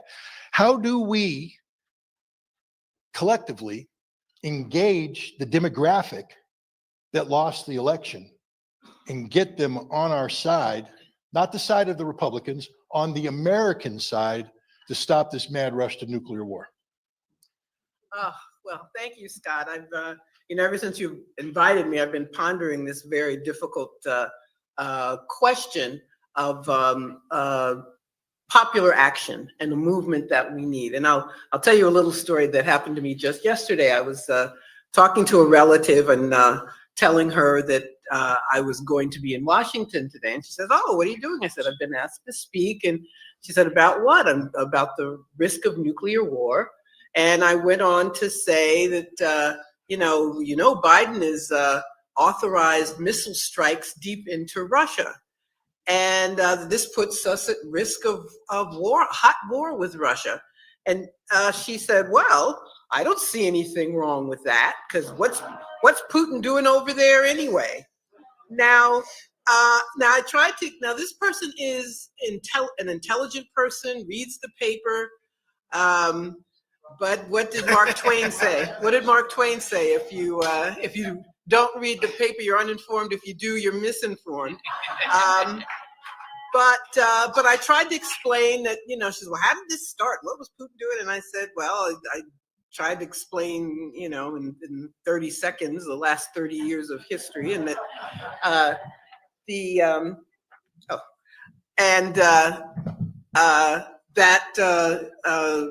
this conflict did not just begin in 2022 and the role the U.S. played." Thank you. And but still, there was this lack of understanding. Now, this person grew up the way I did. When we were kids, the Vietnam War was wrong. It was fundamentally racist. And that kind of thinking has disappeared over time. And so that now there are very few people in this country who are not war hawks. And I actually think liberals are the worst. Yes. I think the people who voted for Kamala Harris are more likely to disregard what we're talking about, to be in favor of some kind of military action. And this didn't happen overnight. We used to have, and I'm not going to say the media was always did its job, but I'm convinced today, would the Pentagon paper story be in the paper? I don't think so. Would the Washington Post print the activists who broke into an FBI office and the Washington Post printed the materials? Would that happen now? It would not. So we have people who are thoroughly indoctrinated. Yesterday I was listening to the story about TikTok, the court case that has gone against TikTok. Every story said TikTok, the Chinese company. It's not. It's just, I know Tom Cotton tried to say, "You're from China, aren't you? You're from me." And the guy's like, "No, I'm from Singapore." It doesn't matter. Everybody, over and over again, the Chinese company that actually isn't. And this is why people are so confused. And the person I was speaking to, there's something that's very sad that has happened to Black people over the years. There's been this terrible political regression. If there was one group of people who were anti-war, if there was one group of people who were skeptical about anything that Congress or a president said, it was Black people. 28 years ago, in the run-up to the Iraq War, we at Black Agenda Report, the late Glenn Ford, may he rest in peace, wrote an article about the difference in support for the war. White people were generally in favor, Black people were opposed, and that was very typical. But then something happened a few years later, first Black president. And in 2013, when the issue of Syria first came up, most Americans were opposed to the U.S. Being involved. I mean, they got proxies and got around it. But at any rate, most Americans did not want the U.S. to be directly involved. But Black people were more likely to be in favor than white people in just a few years. And I think Obama's ascension to the presidency didn't just impact Black people. I think liberals felt, we have a Black president. Don't we have a wonderful system? The anti-war movement of 2003, where thousands of, I think millions, I think it's accurate to say millions of people protested, that would not happen now. Because that movement, it was more anti-Republican, anti-George Bush. They got this, what did somebody call Obama? Some guy called him clean cut and articulate, and supposedly a progressive, supposedly anti-war, and the movement died. And so that's the other thing I want to point out. Electoral politics is not the way. Electoral politics kills movements. So I think we have to stop thinking about electoral politics resolving this issue of having a population that's ready for war. So the Kamala Harris, people, actually foreign policy didn't come up much in the election. In their one debate, they, talked about who loved Israel more, but not much else. But there is a bright spot. We saw protests, especially students, about Palestine, about the genocide, and we saw the hammer drop. Kids suspended from school, professors fired, people threatening to never hire them again, or even if you pass the bar exam, we're going to say you can't be a lawyer. But that does show us that people are ready to fight for justice and to have a culture of peace. And people are angry. It seems unrelated, but this incident a few days ago where the CEO of a health insurance company was shot and killed in Manhattan, and people are gleeful, sharing funny memes, telling horror stories. It tells you people are fed up. Now, how do we channel that energy? That energy about one particular injustice? That's the question. So we've seen the protests about Palestine. We've seen this kind of odd situation with the reaction to the killing of that healthcare CEO, but it tells us the people can be reached. So, but it's got to be something new. And I was listening to what the congressman said. We have to change the culture of this country. The culture of this country, the founding of the country, its history, is militaristic. It encourages violence. It starts at the top. You can't be surprised that there's school shootings when the US has the biggest military in the world and uses it so freely.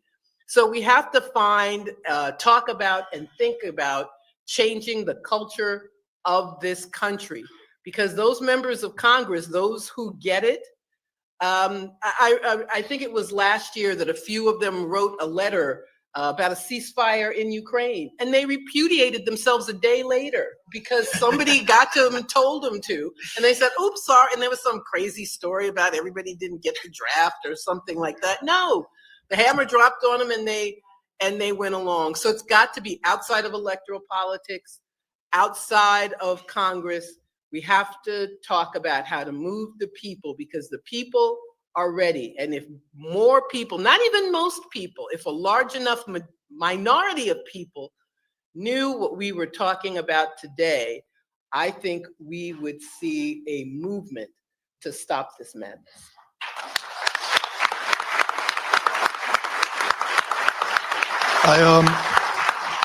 First of all, thank you very much for that answer.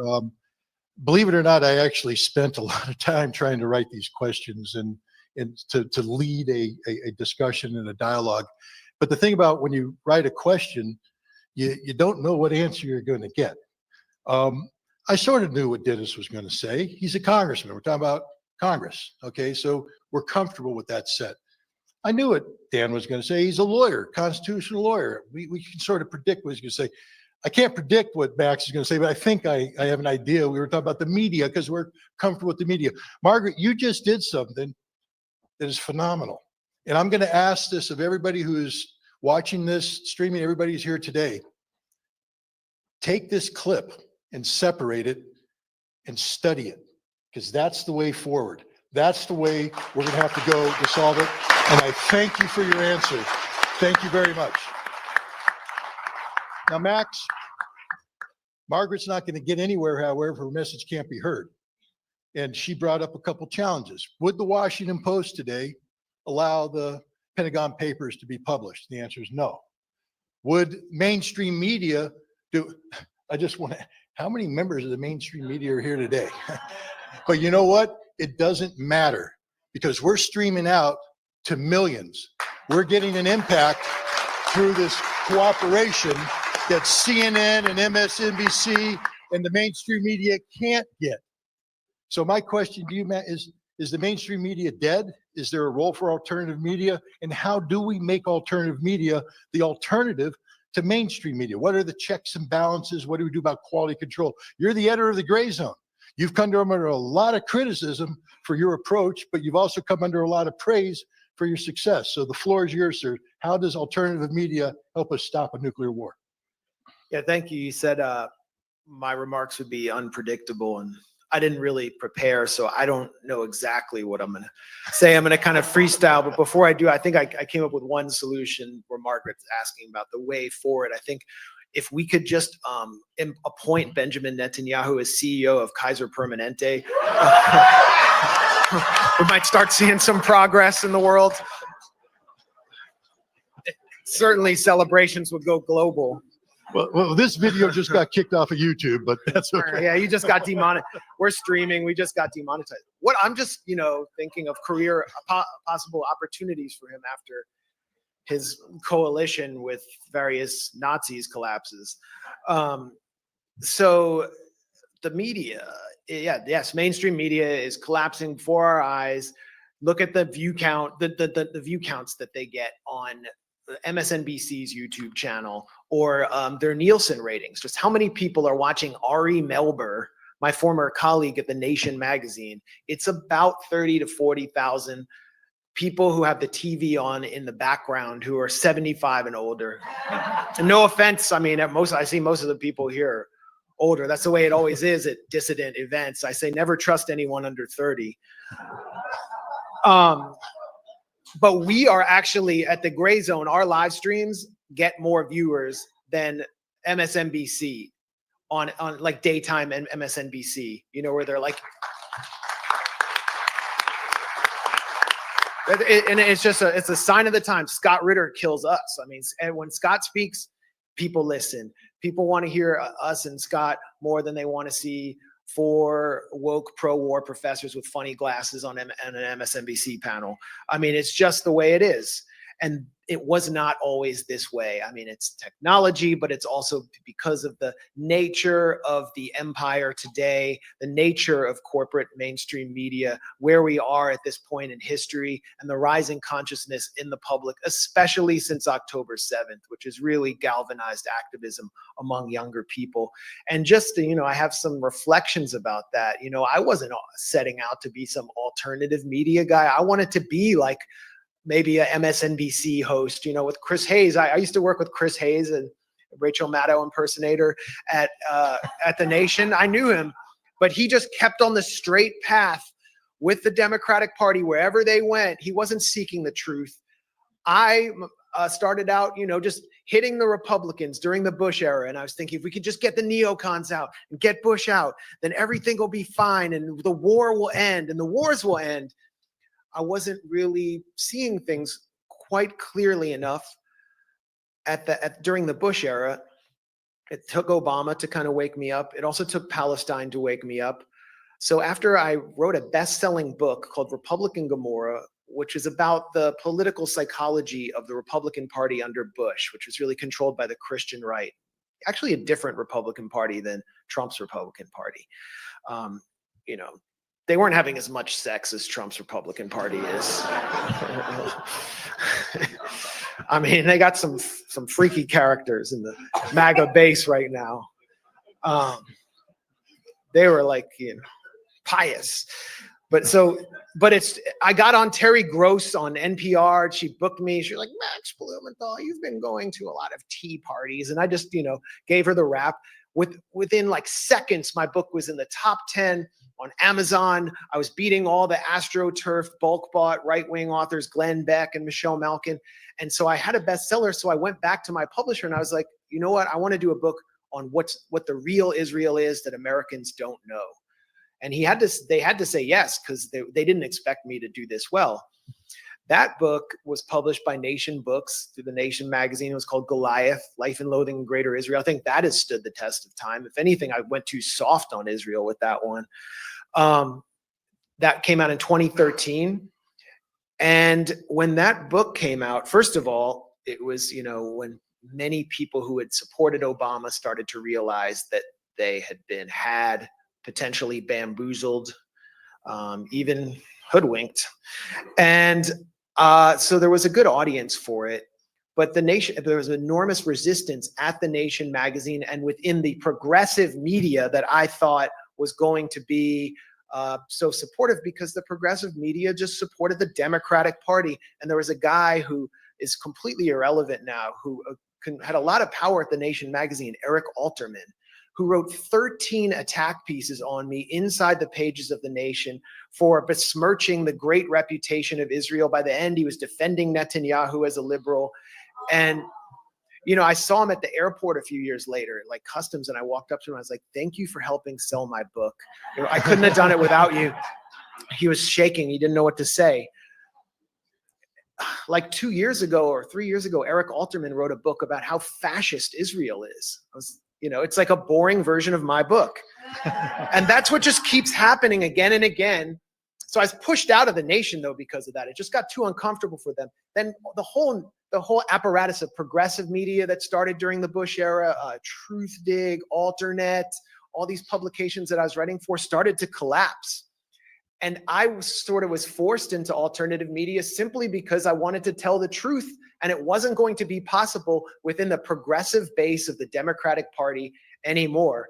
And so I started this thing called the Gray Zone.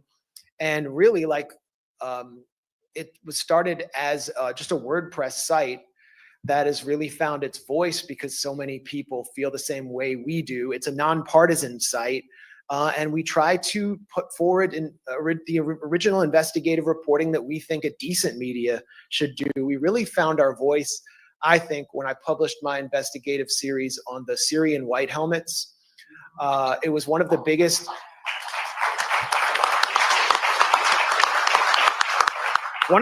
pro-war scams and psyops that I'd ever seen in my life, were this group that was basically the MASH unit for the Syrian branch of Al-Qaeda, which was started by a British military intelligence agent named James Le Mercier, who fell off a balcony after being exposed for stealing tons of donor money from Western governments, funded by USAID, which it was a total intelligence operation, cooking up chemical attack events and various and all sorts of atrocities to convince the Western public that we needed to support a regime change war on Syria and that the US Air Force should be Al-Qaeda's Air Force.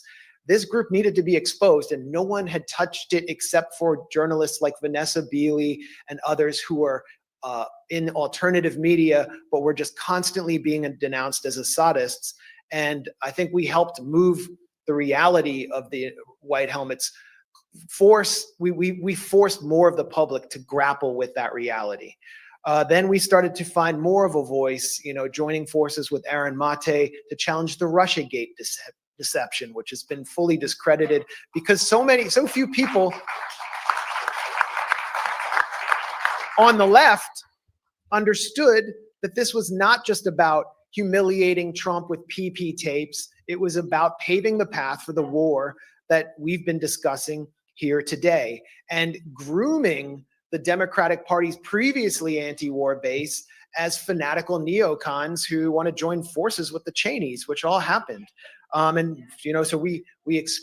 But Aaron became like the buzzsaw. I mean, I couldn't keep track of all these characters. Gortman and Bleecker had a meeting and they were actually, Konstantin Kalimnik got a contract from USAID. He wasn't a Russian agent. Aaron kept track of it. He was hammering it again and again and again, and actually became the only journalist to interview Konstantin Kilimnik within US media about who he really was. This was the guy who is said to be like the final piece in the puzzle connecting Russia to Trump. You could go on and on and on.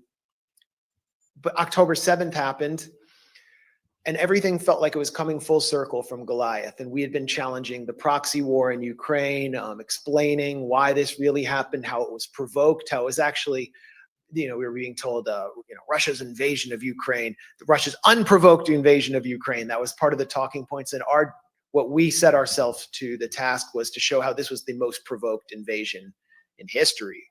Then October 7th hits, and Palestine is suddenly at the center of history again, which was part of the purpose of the October 7th attack. The West and the most undemocratic countries on the planet, the Gulf monarchies, wanted to normalize with Israel and put the Palestinians in the dustbin of history. October 7th shattered that, but it put another heavy burden on our backs, those of us in alternative media, which was to counter the mainstream media manufacturing consent for what has become the Holocaust of our time. And we are still living through a Holocaust over a year later. And I knew it would happen. All of us knew who dealt with Israel in the past. Israel's part of its national culture is to produce what they call hasbara. That's the Hebrew word for explanation. And it basically means propaganda. And all of its citizens are told, be ambassadors, learn hasbara. So as soon as October 7th happened, Israel commenced with the hasbara, pipelined through its assets in US media, arch Zionists like Jake Tapper, Dana Bash, former AIPAC researcher Wolf Blitzer, and they pumped out some of the most cynical propaganda I've ever seen about 40 beheaded babies, about a baby being cut from a woman's fetus, and then about the mass rape by Hamas on October 7th, for which there was no forensic evidence, no survivor testimony, and it was really just left up to us in alternative media. And I would recognize, Mondo Weiss, Electronic Intifada, for doing so much good work on this, to hit back and actually successfully cause a scandal at the New York Times, an internal scandal, when they started to try to push this atrocity propaganda, specifically around sexual assault. They actually had to take down their podcast that was supposed to hype up this front page article and then make the case that it deserved the Pulitzer Prize. One of the co-authors has been fired. They're just mired in scandal at the New York Times. Every component of that piece, Screams Before Silence, has been dismantled by alternative media. And I think so many people in the public who hadn't paid attention to what we were saying on Syria, which, by the way, the whole PSYOP was about delivering Syria to the West and Israel, who hadn't paid attention to what we were saying on Ukraine because they were inclined to hate Russia for whatever reason. It's conservative, it's anti-gay, for whatever reason. So many people started to finally see it, that the entire corporate media was not just fundamentally incapable of telling the truth, but was actually of a part with a system of genocide, a system of ethnic cleansing, that it was,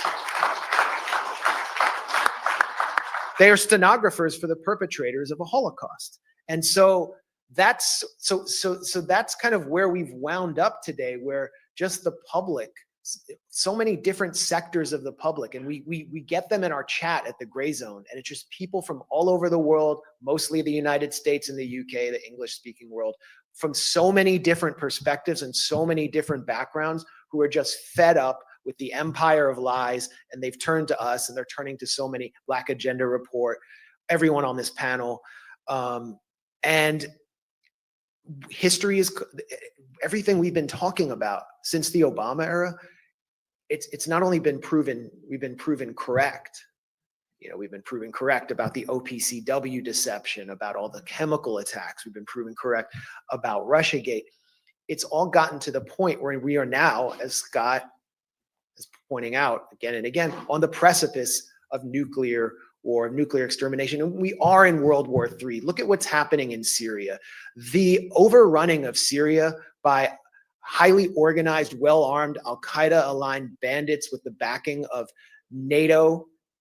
in the Turkish government, and from the south, criminal mafias, which have just taken over Dara. None of this would have been possible without Ukraine, because it was Ukraine that forced Russians to redirect a lot of their air power that was at the Hmeimim air base to the Ukrainian front. And it wouldn't have been possible without the Israeli blitzkrieg on Lebanon, which weakened Hezbollah, which had been defending Syrian territory. So this is not just a Syrian civil war.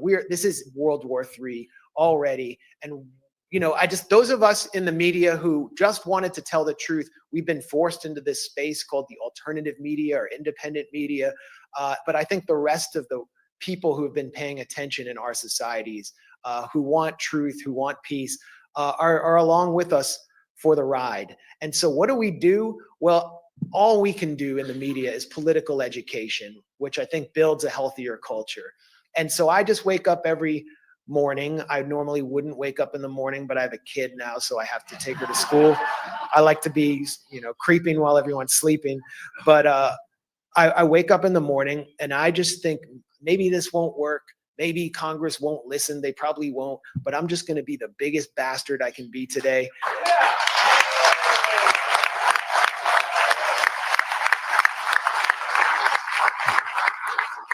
And so should you. Okay. Well, thank you. Okay. First of all, Max, call me afterwards. I want you to promote my book. Apparently you can you should make sales happen. We're in the lightning round, the fin, because we have a limited amount of time. But I'm going to break from it because we have a distinguished former congressman here with us today, who's honored us with his presence. And so instead of asking you my trick question, I'm going to turn the floor over to you for you to reflect on what this panel has said, what your observations are about what's been said here today by this distinguished panel. Thanks very much, Scott.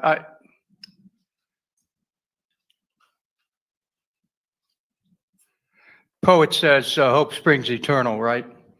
But we have to be aware and get what's going on in this moment. And if we fail to do that, moment will be lost. We must understand that danger is at our door. And that the government, which is supposed to be a government of the people, has gotten away from us. That is turned a deaf ear to the concerns that we have.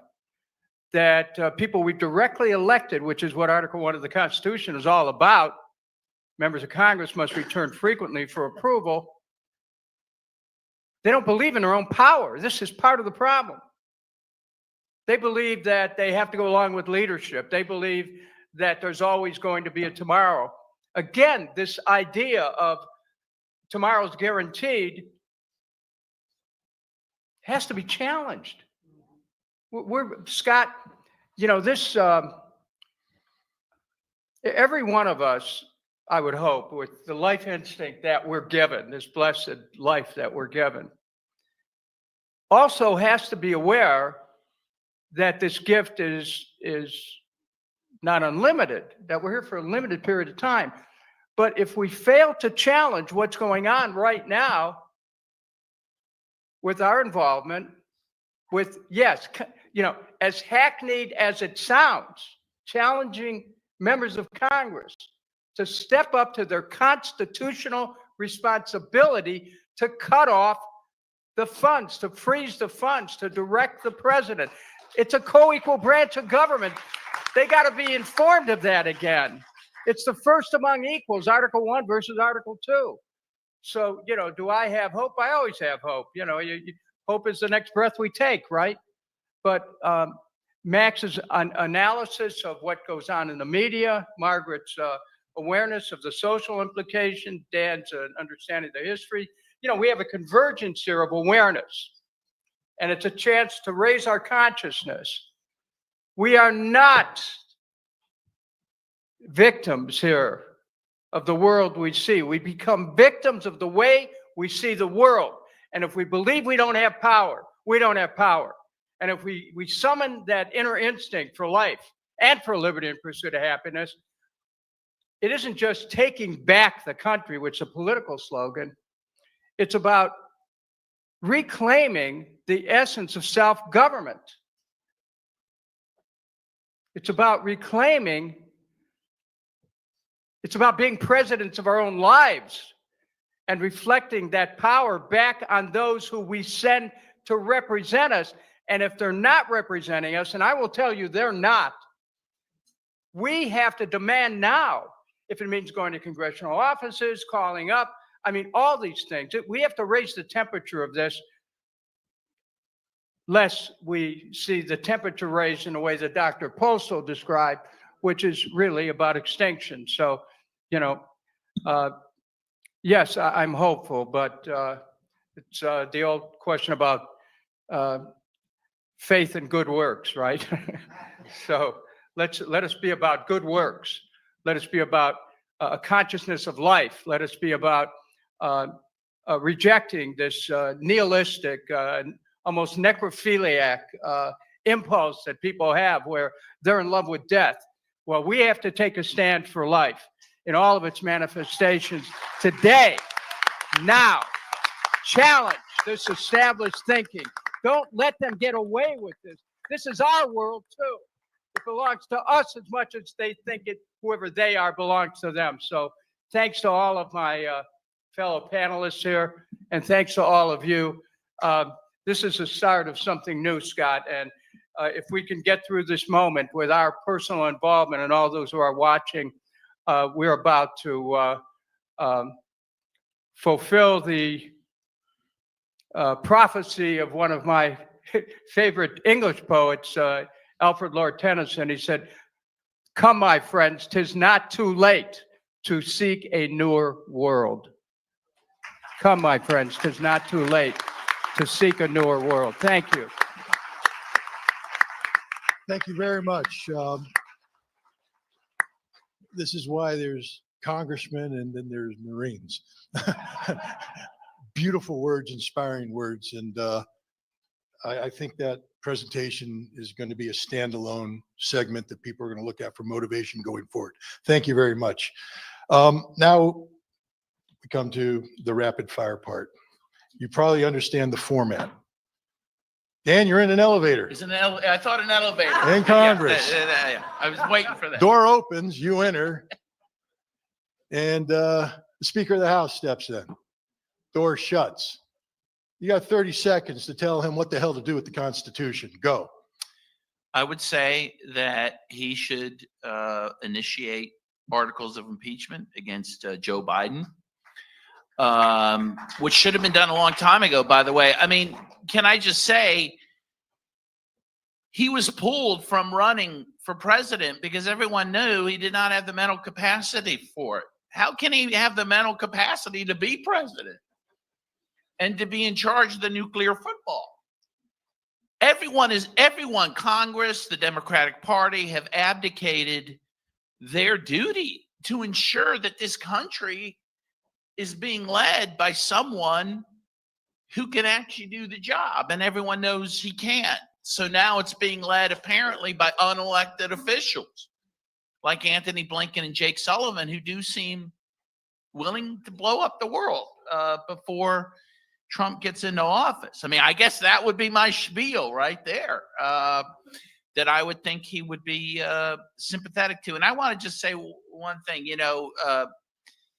Congressman Kucinich used the word necrophiliaism to describe our leaders, and I would use the word nihilism. There is a nihilistic tendency within our leadership. And again, when you look at what is happening in West Asia with the destruction of scores of UNESCO sites, churches, mosques, ancient markets, ancient Roman ruins in Syria, in Gaza, in Lebanon, there is that the U.S. is responsible for and has been since 9/11, which, by the way, according to Brown University, the wars after 9/11 killed over 4.7 million people in the Arabic world. In addition to that, all the destruction of ancient antiquities and our own history. We are being led by mad people. And that has to be recognized and that has to be stopped. Thank you. Thank you. Now, Margaret, I had an easy one for you, but in lieu of the fact that you knocked it out of the park with your response, you're in Philadelphia, in a building, I don't know, going to the bank or something, and elevator opens up, you step in, and in steps Kamala Harris, and the door shuts. You have 30 seconds, or however long your elevator pitch takes, to get Kamala Harris to agree to put pressure on Joe Biden to stop a nuclear war before his term ends. Floor is Oh my yours. God. I guess the first thing I'd say to her is, so where's that dustbin of history? But anyway, now she's I would say to her, you are capable. We have seen you in moments get rid of the nervous laugh, get rid of the word salad, and speak up. And now's your time to do it. Stop fooling around. You thought you were going to be president. That was never going to happen. Now you're a human being who can stop World War III, who can stop a hot war, pull it together, and go talk to Joe Biden, and then tell the American people the truth. And if you can't, there's your dustbin of history. Just get in it. Don't write your memoirs. Don't try to run for office again. You're a nobody, and you will never be unless you stand up as a human being ought to. Thank you. I'm going to look into the camera and speak to Kamala Harris directly, what she said. This is your chance to be relevant. Do something for the good of the people. Do something to help save America. Do something to stop nuclear war. Max, you go on a vacation to Texas. I don't know why. And you're in Dallas in a big building. Knows a good ranch there. Yeah, and the door opens up. You step in, and Elon Musk follows you, and the door shuts. Elon Musk has said that X is the #1 news generator today. It's the most important, not just social media outlet, but the most important media thing out there. You got 30 seconds. What are you going to do to fix Elon Musk's approach to media? Oh, I mean, if it wasn't for Elon Musk, the idiot king of Twitter, we'd all be banned from there. So it's just a fact. So I don't really, he's not someone I want to lobby. I would kind of ask him if there was any worse torture than going to Auschwitz with Ben Shapiro, which he had to do after he made some anti-Semitic comments. And how does the quote unquote richest man in the world get pushed around like that? Is there some more powerful force lurking above him somehow? That I don't know. That's what I'd want to know about. I'd want to pick his brain, and I would recommend some books to him. I don't know if he reads books. He names his children after quadratic formulas. Well, they don't. Yeah, he donates his sperm to employees. He's a transhumanist. He's coming up with a chip for our brains. So I don't know if he'd be interested in my book recommendations, but maybe you all would. And this is relevant to comments here. First, of course, Anya Parampil's Corporate Coup, if you haven't picked it up yet on Aura Books. She's coming up next. Dan Kovalik's The Case for Palestine. Dan's books are like the perfect books to distribute to people who are on the fence. They're educational tools in the tradition of Chomsky. And in some cases more digestible or accessible. Scott Ritter's book is essential. All of his books are gripping. And there's a book I want to recognize, someone who was murdered a year ago yesterday, named Rifat Alarir, who has a book out now called If I Must Die, published by Or Books, Anya's publisher. And basically after Anya's book came out, I just approached her publisher, Colin Robinson, who's a fantastic person, one of the few true anti-war publishers left in this country, and connected him with a close friend of Rifat, and they just took it the rest of the way. And it's an important compendium of a book by someone who was really one of the most remarkable academics in the Gaza Strip. So many academics and nobles of the Gaza Strip have been murdered deliberately by Israel. He also was, I think, the most influential, going back to Elon Musk, the most influential Twitter X account in English from Gaza.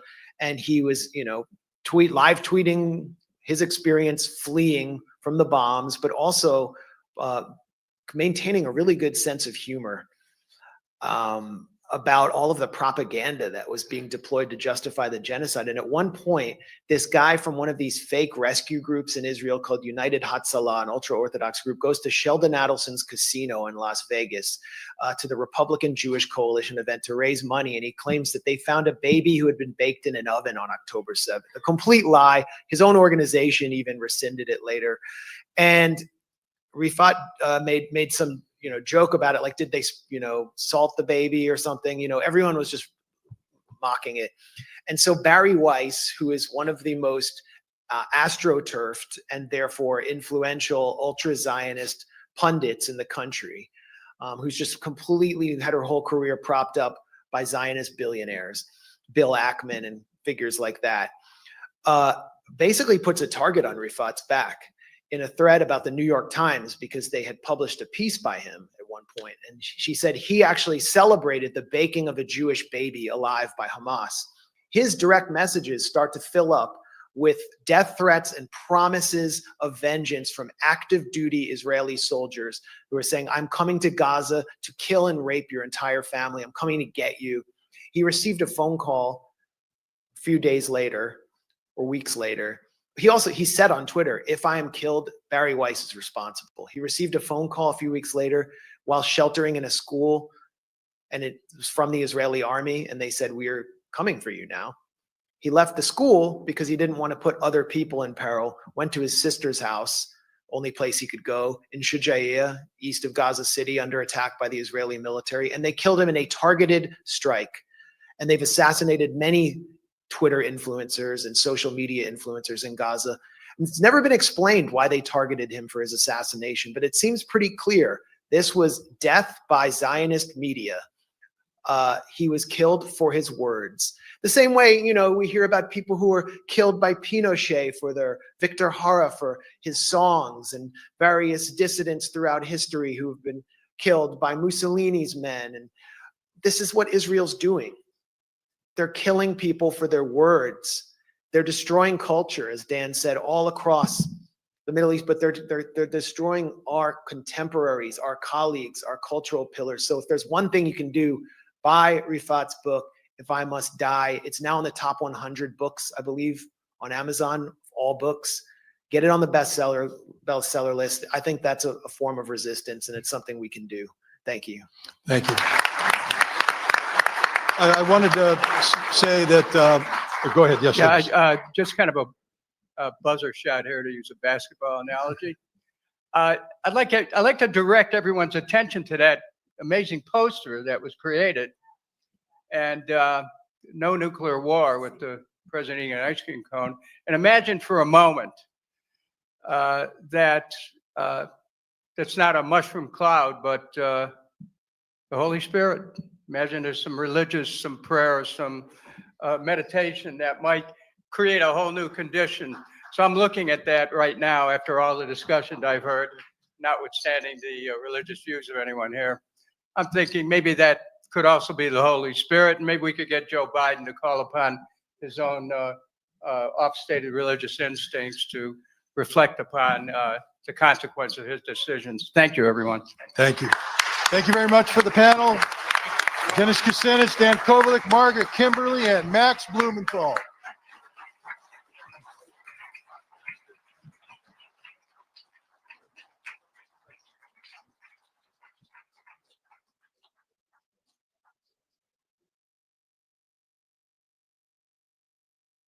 All right, everybody.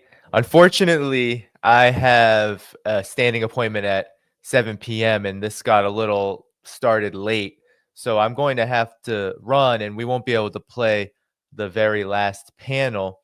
So I just want to close on Syria for the last 15, 20 minutes or so We have a situation where Syria is being overrun, as Max Blumenthal has noted, by HTS, by these Al-Qaeda, formerly known now as al-Nusra in Syria, by those so-called quote-unquote moderate rebels, which have obviously been funded and armed and trained throughout the duration of this so-called Astana peace process that began just 5 or so years back.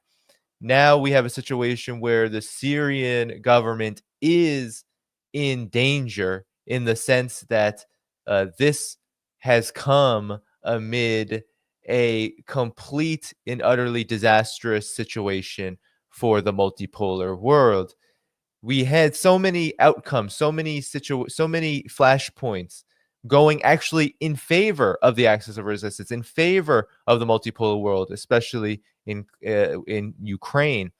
But now we are seeing an opportunity being taken by Erdogan, by Israel, and also the United States to attempt to knock down one of the pieces on the chessboard before the Biden administration leaves office. Now, there's so much misinformation being fueled right now about what's happening on the quote-unquote battlefield, what's happening inside of Syria, that it would be almost irresponsible to report definitively, because you have the Syrian government say they are defending homes. You have the Syrian government say that they are not retreating from their positions. And then you also do have the terrorists, the jihadists, the takfiris actually reporting over and over and over again through their mouthpieces in the collective West that in fact they are making much progress.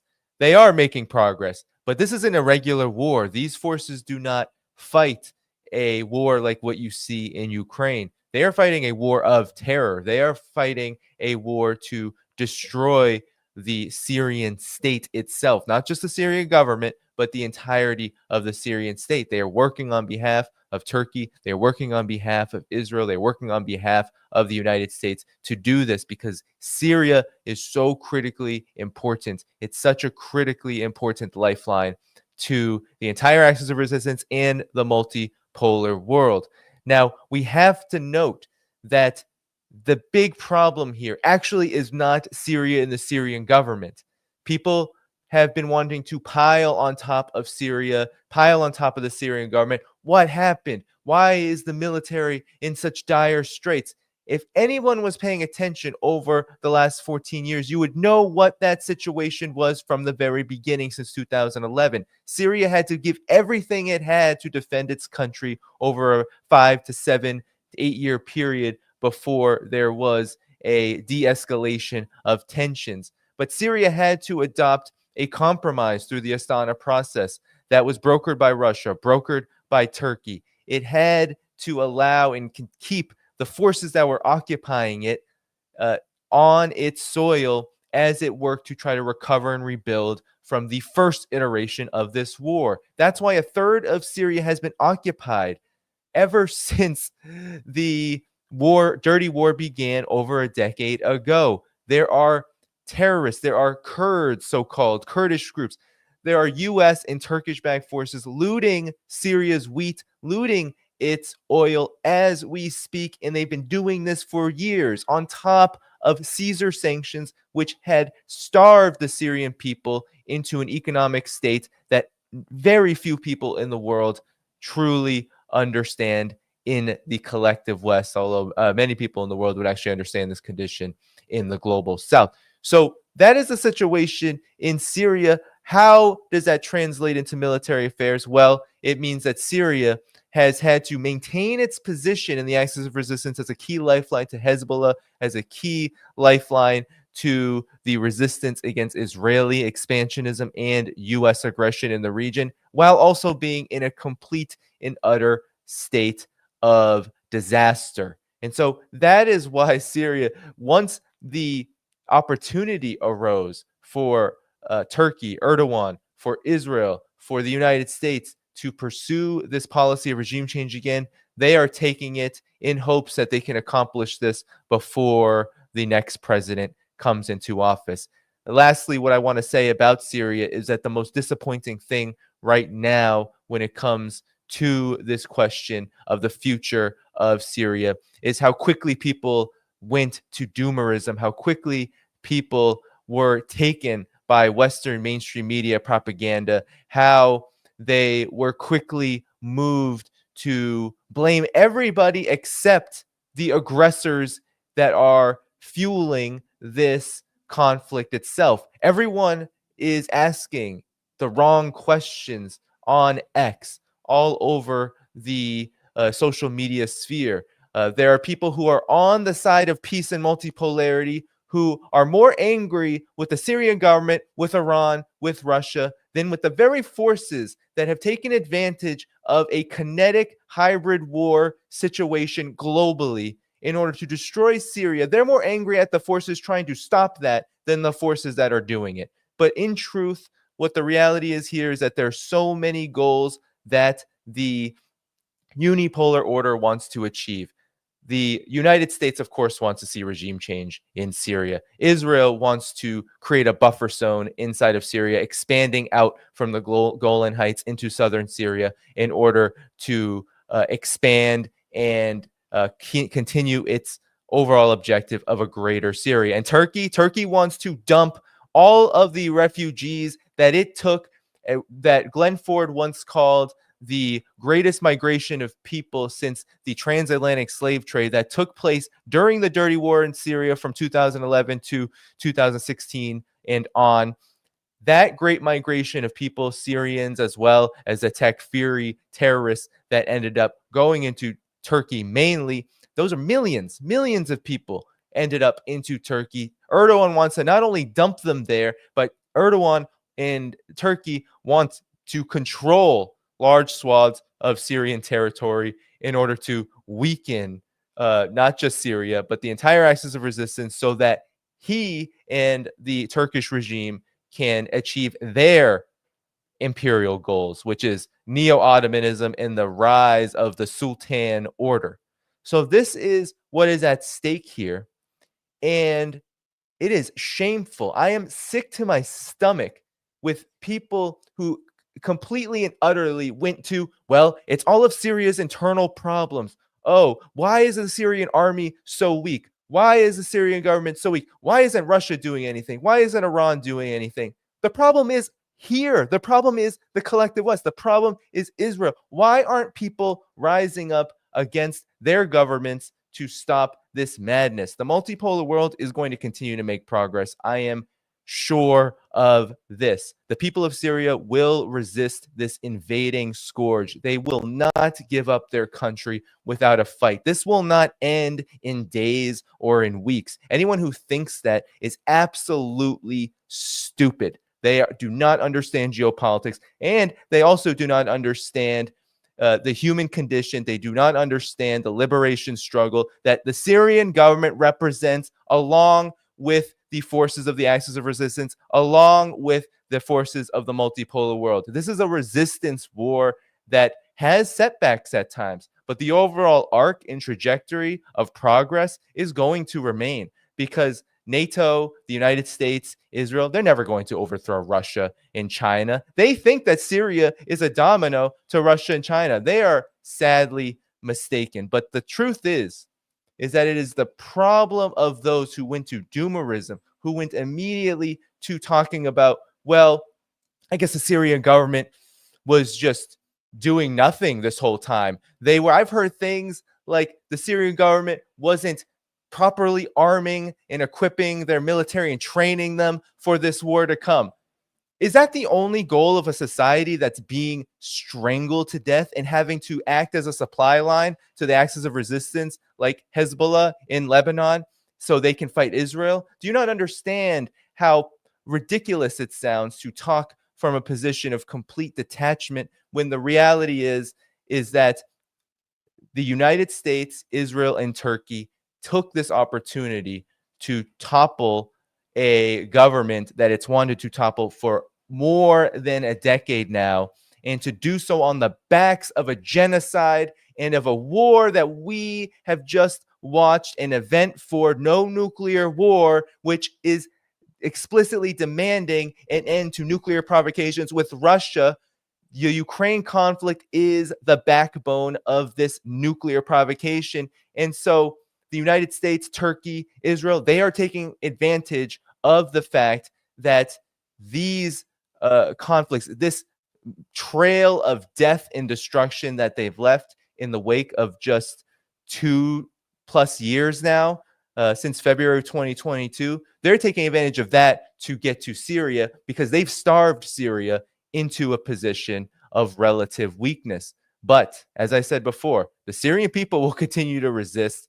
There is no indication that this is going to end, even in regime change, because we just don't know. The facts are so absolutely being twisted and being spun in a way to essentially make these rebels look like they are a force of a powerful force that somehow can take hold of a country and govern it. That is not the case. You don't see that in Libya. You don't see that across North Africa. You don't see that anywhere where these forces have been, quote unquote, successful in regime change.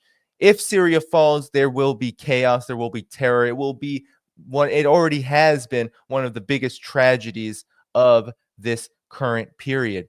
But it is up to us. It is up to you to not just pierce through the misinformation, but to get sorted with your feelings.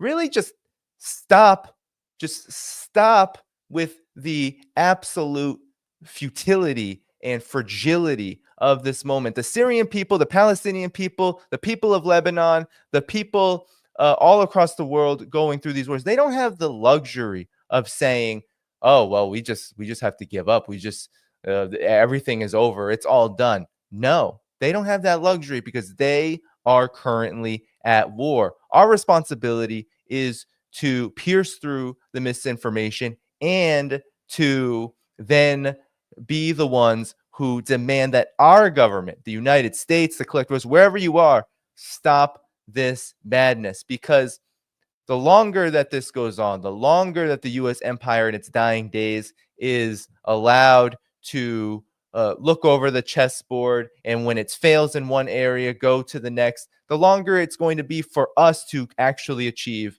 a multipolar world that is defined by peace and prosperity for all. That is the reality. So get it together. That's what I have to say about this, because we have a world to win. And the Syrian people and the Syrian state, that has always been a sore issue for so many in the collective West. I have this shirt here. It looks like a child's blanket now because it's so old. I received this shirt here. There's holes in it, everything. I've had this shirt for over a decade. And I received this shirt at a protest in the Massachusetts area when the Syrian American Forum was organizing demonstrations to stop the Obama administration from directly invading and bombing Syria during the early period of this dirty war of regime change.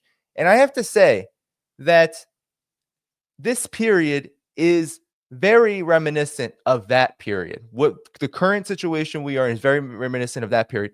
And why is that? Because we have so many people in the collective West who have been taken in a very positive way toward advocating for Palestinian liberation, advocating for the end of hostilities in Ukraine. But yet when it comes to Syria, we have a situation where that government, that leader is suddenly evil or incompetent or insert any kind of degrading insult. And so we don't really care that much. Or we end up cheering on head choppers.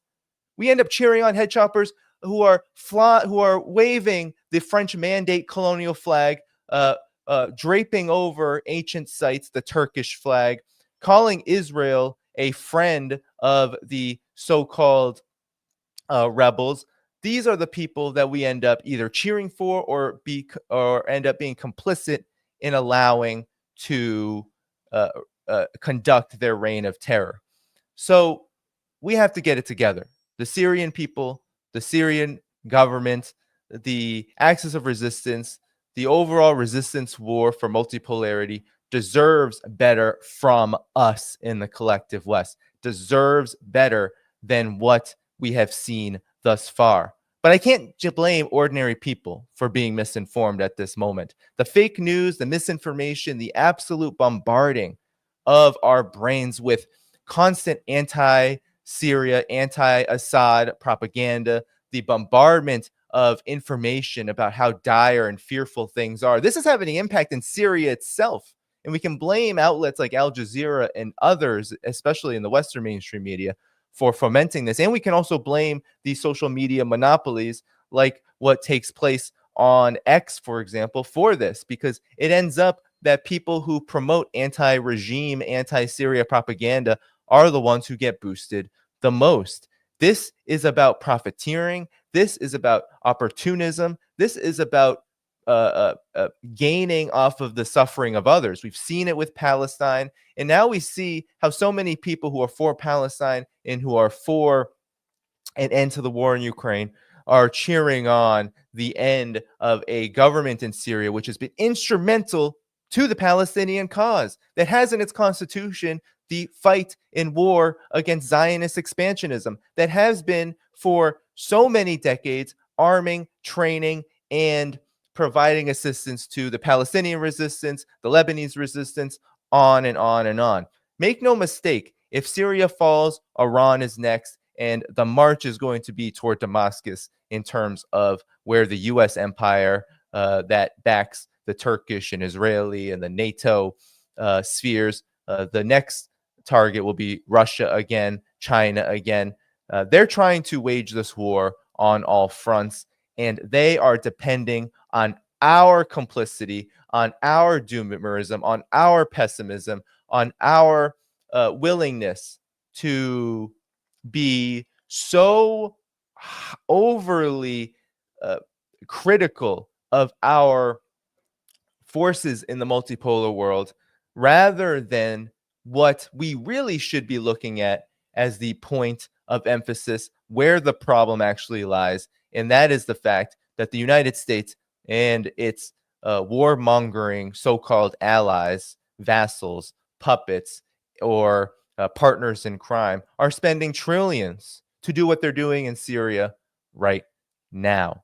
This is the big problem. This is where we need to put our attention toward, and we need to say hands off of Syria, hands off the axis of resistance. We've seen so many heroic victories, from Hezbollah beating back Israel on the southern border, to the fact that the Palestinian resistance, after a year plus of genocide, is still fighting the Israeli regime, from the fact that Russia fought NATO not just to a standstill, but is moving in Ukraine. But the fact is that all of these victories cannot accumulate into the total victory we need unless the collective West, the people in the United States and the Western countries fomenting all of this disastrous regime change wars policies, until they get involved in stopping them, because Syria is ultimately the result. There will be dominoes that fall. There will be dominoes that end up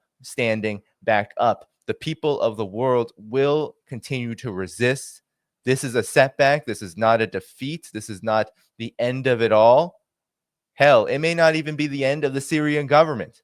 But whatever happens in the coming days and weeks, just remember that the people who have been so misinformed and misled, that all the doomerism, the alarmism, the propaganda, the fake news, the misinformation, all of that was to get us to focus on the wrong things, to focus on problems that actually are the result of an empire just waiting in the wings to create chaos, to sow chaos, and to destroy one of the most important political entities and governments in the region of West Asia, toward not just the liberation of Palestine, but the liberation of all West Asia from Israeli occupation, Israeli expansionism, and of course, U.S. interference.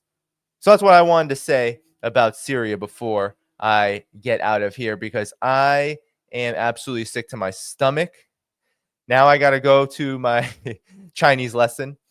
Please do hit the like button. Please do hit the subscribe button if you are here. I am going to what I'm going to do is I am going to head out. Okay, so I'll say 再见, which means goodbye. All right, and 晚安, which means good night. And as you leave, all right, go to the video description and be sure to find all the places to support this work. But the most important thing, whether you subscribe on Patreon, Substack, as a paid member, that's all great. Most important thing here, though, is hit that like button to boost this event. All 2,800 of you left, if you all hit the like button, if you haven't already, those who haven't, hit it. You will boost this stream and make sure it gets out to more people. All right, everybody. I am going to depart now.